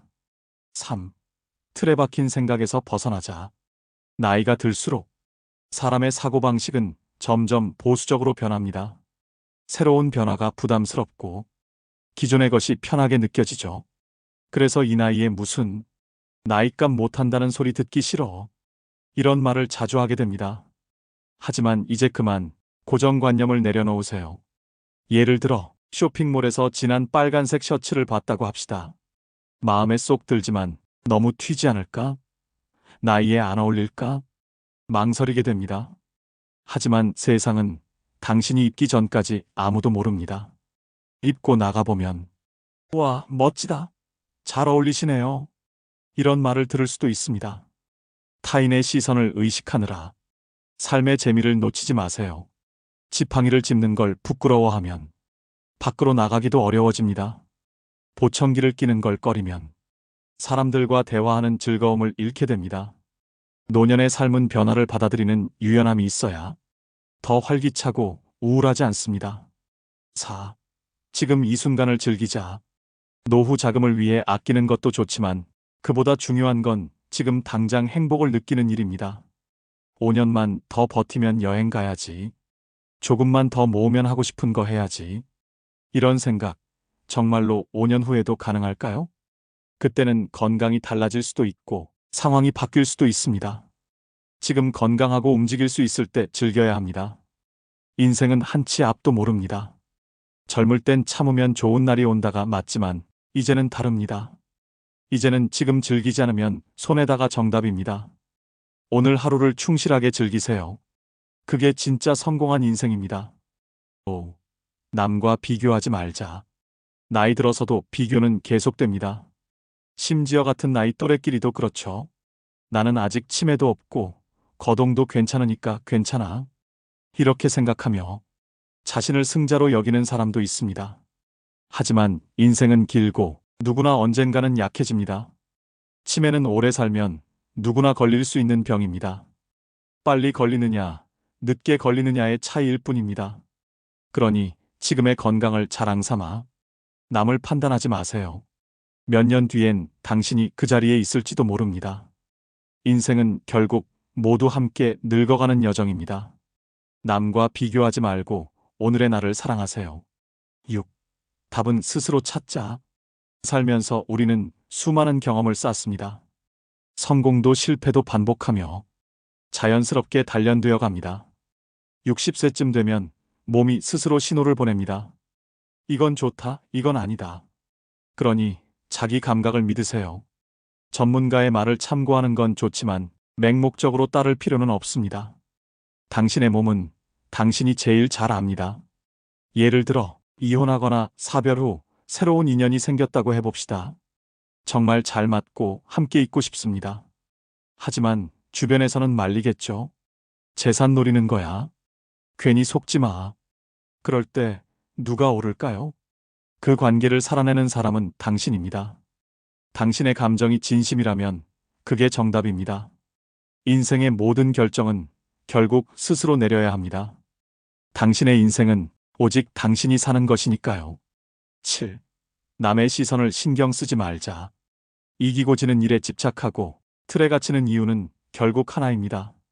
남의 눈 때문입니다. 하지만 타인은 타인이고 나는 나입니다. 남의 시선을 신경 쓰느라 내가 하고 싶은 일을 못한다면 그게 더 큰 손해입니다. 물론 남에게 피해를 줘선 안 되지만 그 선 안에서라면 자유롭게 사세요. 눈에 띄는 옷을 입고 싶다면 입으세요. 염색하고 싶다면 하세요. 누군가 나이값 못한다고 말할 수도 있습니다. 하지만 그건 그 사람의 인생이고 당신은 당신의 인생을 사는 겁니다. 스스로 만족하고 기분이 좋다면 그게 바로 젊음입니다. 세로토닌이 분비돼서 몸과 마음이 더 건강해집니다. 햇살 좋은 날, 배우자와 손을 꼭 잡고 걸어보세요. 누가 뭐라 해도 괜찮습니다. 그게 인생의 아름다움이니까요. 시인 가와다주는 이렇게 말했습니다. 황혼에 찾아온 노년의 사랑은 두려울 것이 없다. 나이가 들어도 새롭게 좋아하는 무언가가 생길 수 있습니다. 그건 결코 나이값 못하는 행동이 아닙니다. 오히려 축복입니다. 인생의 절반쯤 왔다면 남은 절반은 원하는 대로 살아야 하지 않겠습니까? 남이 뭐라 하든 당신답게 행복하게 사세요. 이 7계명, 당신의 남은 인생을 더 밝게 만들어줄 것입니다. 다음으로 나이 들어도 사이 좋은 부부의 비밀에 대해 알려드리겠습니다. 자녀가 자립하고 스스로 삶을 꾸려갈 때까지 부부가 책임감을 갖고 관계를 유지했다면 나이가 60대쯤 될 겁니다. 아이들도 다 자라 독립해 나가고 여유 시간이 많아지는 이 시기, 그때 부부가 함께 관계를 되돌아보며 앞으로 어떻게 지내는 것이 좋을지 판단하고 고민해 봐야 합니다.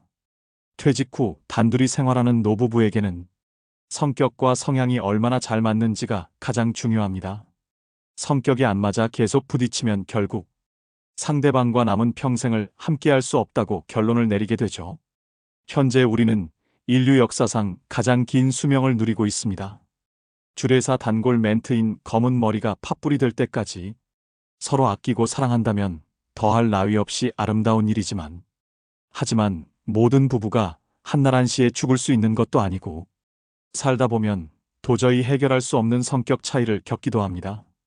그렇다면 중년 부부의 금실을 높이기 위해서는 어떻게 하면 좋을까요?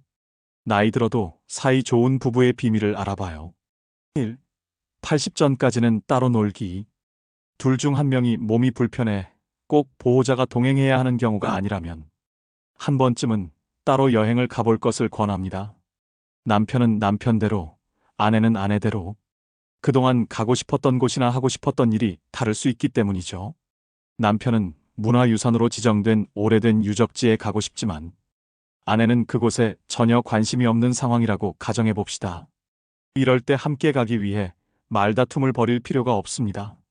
남편은 남편대로 혼자 또는 취향이 잘 맞는 동료들과 함께 유적지에 방문하고, 아내는 아내대로 친구들과 경치 좋은 곳에 놀러 가거나 음악회, 그림 전시, 맛집 투어 등 평소에 하고 싶던 것을 즐기면 평화롭게 문제가 해결됩니다. 여행뿐만 아니라 여가 생활도 마찬가지입니다. 부부의 취향이 다르다면 둘 중 하나가 참으며 억지로 상대를 따라갈 필요가 없습니다. 각자 원하는 영화나 연극, 콘서트를 보러 가면 됩니다. 그래야 서로를 신경 쓰지 않고 더 편하게 즐길 수 있습니다. 오히려 서로 다른 영화를 보고 이야기를 나누면 대화가 풍성해지고 색다르고 즐거운 경험을 하실 수 있으실 거예요. 처음에는 혼자 영화 보는 것이 어색하겠지만 익숙해지면 점점 만족감이 커질 거예요. 이런 식으로 남편이 아내를 속박하지 않고 아내가 남편을 귀찮게 여기지 않는다면 서로 얼굴을 붉히고 다툴 일도 없습니다. 결과적으로 마음을 터놓고 대화하는 사이좋은 부부가 될 수도 있죠. 60대는 부부에게 각자 자유시간이 생기고 몸도 건강해서 활력이 넘치는 시기입니다. 오래 짊어졌던 짐을 내려놓고 드디어 얻은 자유를 누리며 즐겁게 살아야 하죠. 이때 부부가 붙어 다녀야 한다는 법은 없습니다. 이 시기를 잘 보내야 70대에도 각자 자유롭고 행복하게 살 수 있습니다. 그렇게 자유로이 70대를 누리다가 80대 중후반쯤 접어들면 어느 한쪽이 아니면 둘 다 기력이 떨어지게 되죠.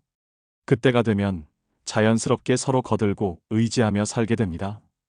각자의 생활을 충분히 즐기고 그때부터 다시 일심동체가 되어도 결코 늦지 않습니다. 2. 부부 사이의 규칙을 정하기. 앞서 말했지만 부부가 무엇이든 함께 해야 한다는 의무감을 버려야 합니다. 여행은 물론 일상적인 외출도 따로 하고 각자 공간을 분리해 그곳에 머무는 동안에는 서로 방해하거나 간섭하지 않으며 밤에도 각자의 침실에서 따로 자는 것이죠. 60대 이상의 부부가 잘 지내기 위해서는 다양한 노력이 필요합니다. 앞에서 이혼은 하지 않되 함께 보내는 시간을 줄이고 각자 독립적으로 생활을 한다면 서로 적당한 거리를 유지해서 갈등이 생기지 않고 정서적으로 안정을 되찾아 오히려 서로 더 존중하게 되죠. 그렇다면 부부 사이 거리는 어느 정도가 적절할까요? 원하는 생활 방식에 관해 서로 충분히 대화를 나누고 일정한 거리를 유지할 수 있도록 규칙을 세워두면 됩니다. 예를 들면 다음과 같습니다. 첫째, 장보기, 식사 준비, 식사는 각자 한다. 둘째, 자기 빨래는 자기가 한다. 셋째, 외박이 아닌 외출은 미리 이야기하지 않아도 된다. 넷째, 외박을 하거나 장기 여행을 갈 때는 만일의 사태에 대비해 미리 이야기한다. 상대방의 외박에 대해 자세히 묻거나 따지지 않는다. 이때 핵심은 서로 충분히 이해하고 받아들여야 한다는 점입니다. 한쪽이 일방적으로 고집을 부리고 자신의 가치관을 따르라고 강요해서는 안 되죠. 자유롭게 의견을 주고받으며 정해야 합니다. 물리적 거리가 벌어지면 적당한 심리적 거리를 유지할 수 있고 스트레스 받는 일이 줄어들 거예요. 자연스레 상대방을 향한 마음의 여유도 생길게 되죠. 고마워, 미안해 같은 말도 자연스럽게 하게 되고 상대를 존중하고 아끼는 마음도 커지게 될 거예요. 약간의 거리를 둠으로써 완전히 떨어지는 일을 막는 것이죠. 부부가 적당히 거리를 두고 지내면 사이가 더 원만해질 수 있다는 사실을 잊지 맙시다. 3. 서로의 취미 존중하기. 부부끼리 욕구나 취향, 취미에 관해 이야기해 보기를 권합니다.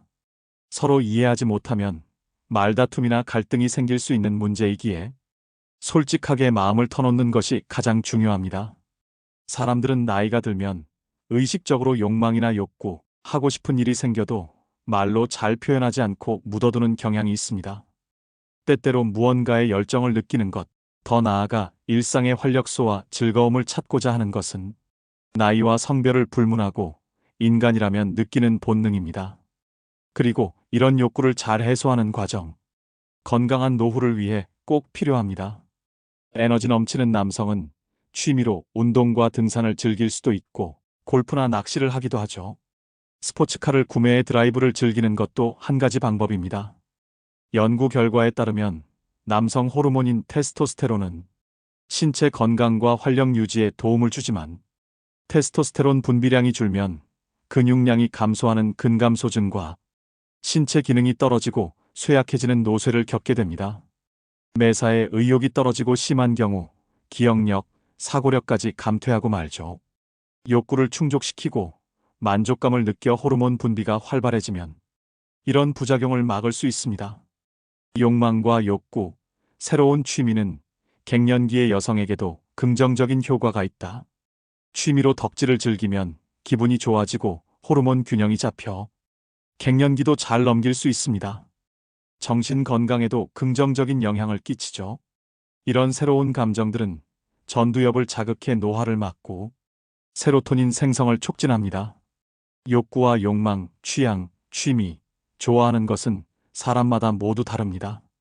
부부가 서로의 취미를 터놓고 알며 배려하는 것이 가장 중요하죠. 개방적으로 덕질을 하고 취미 활동을 즐겨보세요. 노후에 가난해지는 사람들의 7가지 습관. 오늘은 노후에 가난해지는 사람들의 7가지 습관에 대해 이야기해 보겠습니다. 노후의 경제는 우연히 만들어지지 않습니다. 매일의 작은 습관이 쌓이고 그 결과가 10년, 20년 뒤의 인생을 바꿉니다. 지금은 괜찮겠지. 나중에 생각하지 뭐. 이런 말들이 쌓여서 노후의 불안이 만들어집니다. 그렇다면 어떤 습관들이 우리를 가난으로 이끌까요? 하나씩 살펴보겠습니다. 1. 지출 내역을 기록하지 않는다. 많은 분들이 이렇게 말씀하십니다. 난 돈을 낭비하지 않아. 나는 검소하게 살아. 하지만 막상 통장을 들여다보면 돈이 어디로 샜는지 모르는 경우가 많습니다. 커피 한 잔, 택시 한 번, 마트에서 던져넣은 물건 하나. 이 작은 소비들이 한 달이면 수십만 원, 1년이면 수백만 원이 됩니다. 문제는 이 소비가 기억에도 남지 않는다는 겁니다. 지출을 기록하지 않으면 돈이 흘러나가는 구조를 볼 수 없습니다. 돈이 사라지는 이유를 모르니 줄일 방법도 모르는 거죠. 반면 돈을 잘 관리하는 사람들은 단 한 가지 공통점이 있습니다. 모든 지출을 기록한다. 요즘은 손쉽게 쓸 수 있는 가계부 앱도 많습니다. 단돈 1,000원이라도 적어보세요. 기록을 하면 내 소비의 패턴이 보입니다. 그리고 줄일 수 있는 지점이 눈에 들어옵니다. 지출을 기록하는 습관은 단순히 돈을 아끼는 행위가 아닙니다. 그건 내 인생의 방향을 직접 조종하겠다는 선언입니다. 지금 아니면 언제 써보겠어? 시계 소비. 이 말 정말 많이 들어보셨죠? 지금 아니면 언제 써보겠어? 물론 인생은 한 번뿐이고 즐기며 살아야 합니다. 하지만 이 말을 너무 자주 하는 사람치고 노후가 여유로운 경우는 거의 없습니다. 왜냐하면 이 말은 내일은 책임지지 않겠다는 말과 같습니다. 이런 분들은 오늘은 내가 나에게 주는 선물이야 하면서 비싼 옷, 고급 음식, 여행에 돈을 씁니다. 물론 이런 소비가 나쁜 건 아닙니다. 문제는 균형 없이 소비한다는 점입니다. 기쁨을 위해 쓰는 소비는 필요합니다. 하지만 준비 없는 소비는 반드시 후회로 돌아옵니다. 노후의 여유는 즐거움을 미루는 힘에서 옵니다. 지금 아니면 언제 써보겠어? 그 대신 지금 조금만 아껴서 나중에 편하게 살자. 이 한 문장으로 생각을 바꾸면 당신의 인생 방향이 완전히 달라집니다. 3. 현금만 가지고 있고 자산 설계가 없다. 많은 분들이 이렇게 말씀하십니다. 난 빚이 없어. 현금으로만 산다. 안전하지. 그 말, 반은 맞고 반은 틀립니다. 현금을 가지고 있는 건 좋지만 자산 설계가 없다면 그 돈은 시간이 지나며 가치가 줄어듭니다. 물가가 오르는데 내 돈이 가만히 있다면 실질 자산은 줄어드는 겁니다. 예를 들어 10년 전 1,000만 원으로 살 수 있었던 게 지금은 1,500만 원이 되어야 살 수 있습니다. 현금을 묶어두는 건 돈을 잠재워두는 것과 같습니다. 반면 자산 설계란 돈을 일하게 하는 구조를 만드는 겁니다. 그게 꼭 주식이나 부동산 투자일 필요는 없습니다. 노후에는 안정적이고 꾸준한 수입 구조가 중요합니다. 예를 들어 정기예금 외에 분산된 채권 상품, 임대 수입이 가능한 소형 부동산, 혹은 퇴직 이후에도 가능한 부업 수입, 이런 것들이 모두 자산 설계입니다. 현금이 있으니 괜찮다. 그 말 속엔 멈춰있는 돈이 숨어 있습니다. 돈은 움직여야 힘이 생깁니다. 그리고 그 힘이 바로 노후의 안정입니다. 4. 자녀에게 올인하는 경제 습관. 한국의 부모 세대가 가장 많이 하는 실수 중 하나입니다. 내가 힘들어도 애한테는 아끼지 말아야지. 그 마음 너무나 따뜻하지만 경제적으로는 가장 위험한 생각입니다. 자녀를 돕는 건 좋지만 자신의 노후를 포기하는 수준의 지원은 결국 자녀에게도 부담이 됩니다. 실제로 이런 경우가 많습니다. 퇴직금, 전세금, 저축을 모두 꺼내서 자녀의 결혼, 창업, 집 구매에 지원했는데 자녀가 실패하면 부모의 노후는 순식간에 무너집니다. 그 뒤엔 늘 같은 말이 남습니다. 그래도 자식이잖아요. 하지만 자녀도 이렇게 생각합니다. 부모님이 나 때문에 고생하셨다. 그리고 그 마음의 짐은 평생 갑니다. 자녀의 인생은 자녀의 몫입니다. 부모는 도와주는 조력자이지 모든 걸 대신해주는 사람이 되어서는 안 됩니다. 자녀를 진정으로 위하는 방법은 자신이 경제적으로 건강한 부모로 남는 것입니다. 5. 건강을 방치한다. 돈도 좋지만 건강이 우선이지. 이 말 다들 알고 계시죠?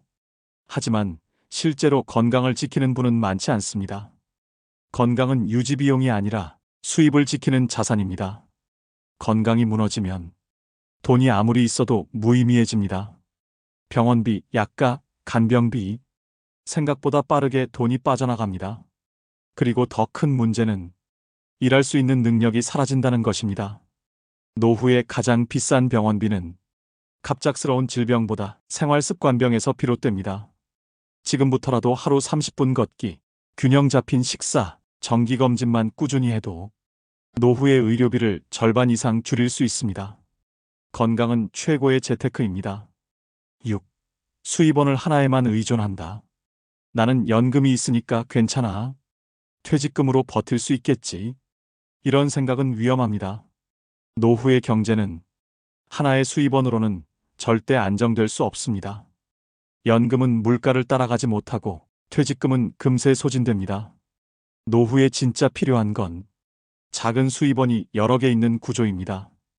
예를 들어 국민연금과 임대 수입, 작은 온라인 사업과 연금, 혹은 취미를 살린 부업. 이렇게 분산된 수입 구조를 만들어야 합니다. 작게라도 매달 들어오는 돈이 있으면 생활의 안정감이 완전히 달라집니다. 수입이 끊기는 순간 불안은 시작됩니다. 지금이라도 작게라도 시작하세요.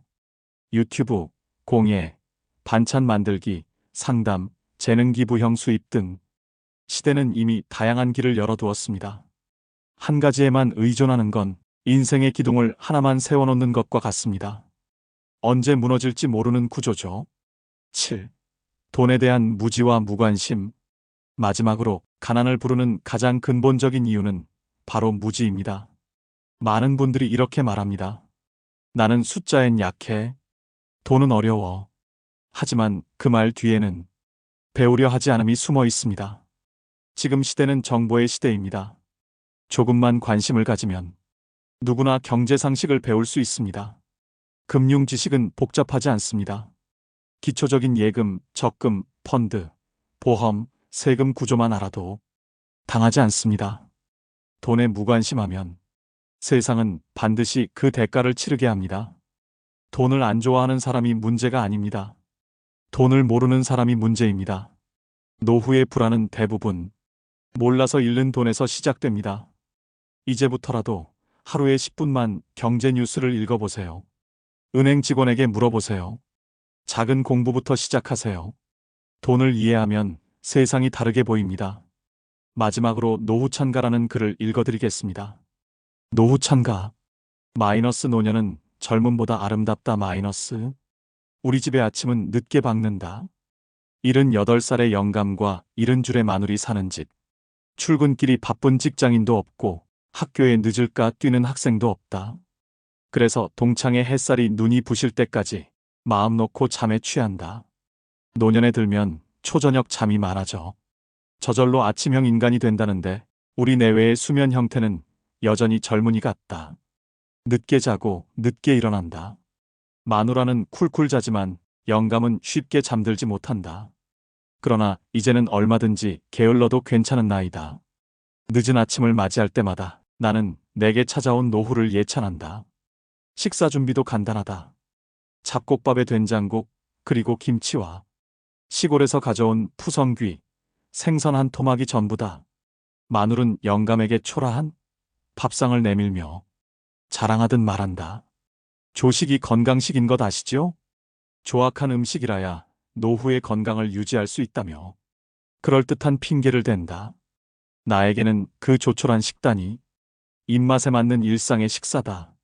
속으로는 고마워하면서도 아직 내색해 본 적이 없다. 그러면서 중얼거린다. 늙었다는 것은 정말 편한 것이구나. 식후의 커피처럼 황홀한 것이 또 있을까? 우리 집의 소파가 놓인 동쪽은 전면이 유리창이다. 찻잔을 들고 건너다 보면 동쪽의 공원과 야산, 그리고 수목이 마치 내 집 마당처럼 눈에 들어온다. 나는 가꾸는 수고 없이 그 안에 가득한 꽃과 나무를 즐긴다. 소유하지 않으면서도 누릴 수 있는 많은 것들. 분주한 젊은이에게는 어림없는 일이다. 한가함의 복은 노후의 특권이다. 느긋하게 신문을 본다. 주식시장에 며칠 사이 수십조 원에 이르는 자금이 날아갔다는 기사를 읽는다. 이익이 있는 곳이면 벌떼처럼 모이는 군상들. TV를 켠다. 권력을 잡기 위한 사투의 현장. 그 속엔 온갖 거짓과 뻔뻔함이 등장한다. 그러나 이 모든 것이 내게는 남가일몽의 꿈처럼 허망하다. 다만 젊은 후손들의 심사가 오염되어 사람인지 짐승인지 구분 못하는 세상이 될까 두렵다. 일상에서 초연해지는 것이 늙음의 은총인가 보다. 만용이 사라지고 과욕이 씻겨나간다. 인생에서 어느 시기를 제일 좋은 때라고 말할 수 있을까? 뛰어놀고 공부만 하면 되는 어린 시절일까? 드높은 이상에 도전해보는 청춘 시절일까? 아니면 가정을 이루고 사회의 중견이 되는 장년 시절일까? 도전하고 성취하고 인정받는 그 시절은 분명 황금기라 말할 수 있을 것이다. 그러나 그 좋은 시절에도 나는 결코 행복하지도 황금을 맛보지도 못했다. 경쟁의 대열에서 뒤처지지 않으려 애쓰던 그 시절. 삶의 본질은 할 일 없는 자들의 주술이라 여기며 앞만 보고 달렸기에 남에게 아쉬운 소리 한 번 안 하고 살았나 보다. 그러면서 세월의 영역 속에 밀리고 밀려 추락의 끝이라 생각한 노후라는 땅에 이르렀다. 그러나 내가 도착한 노년은 축복의 땅이었다. 잃을 것이 없는 빈손 때문이 아니라 얻으려는 욕망이 거친 빈 마음 때문에 풍요의 고장이 되었고 비로소 최선과 정도가 보이는 밝은 눈의 영토였다. 책임에서도 의무에서도 자유로운 나이. 세상에 있으되 세상에 묶이지 않는 나이. 그곳은 평화와 고요가 가득한 곳이었다. 영감과 할멈 둘이 사니 우선 아늑하고 편안하다. 청소도 일주일에 한두 번 먼지 닦는 일만 거들어주면 된다. 아침에 일어나면 침대 꼼지락 운동을 하고 뒷동산을 산책하며 늙은 육신을 보전한다. 모자라는 삶의 공부도 조금씩 보충한다. 심심하면 여행도 하고 바둑도 두고 고향 시골을 별장 삼아 찾아보는 여유도 챙긴다. 술, 담배도 즐기지만 아직 살아있음에 고마워한다. 얼마 있으면 결혼 52주년이 되는 해다. 늙어 무력해진 영감과 나보다 훨씬 젊은 마누라의 주름진 얼굴을 바라본다. 젊은 시절 한 번도 나누지 못했던 정다운 눈빛으로 서로를 바라본다. 그리고 두 손을 잡는다. 어린 나이에 찢어지게 가난한 집에 시집와서 고생한 마누라를 바라본다. 우리 내외에게 살아있을 때 즐거운 노후를 허락하신 우리 생명의 주인과 우리를 살게 해준 여러 인연들께 진심으로 감사의 마음을 드린다. 내일 어떻게 될지 모르는 우리 나이. 오늘, 지금을 즐겁게 사는 것이 곧 천당이고 극락이라 여기며 산다.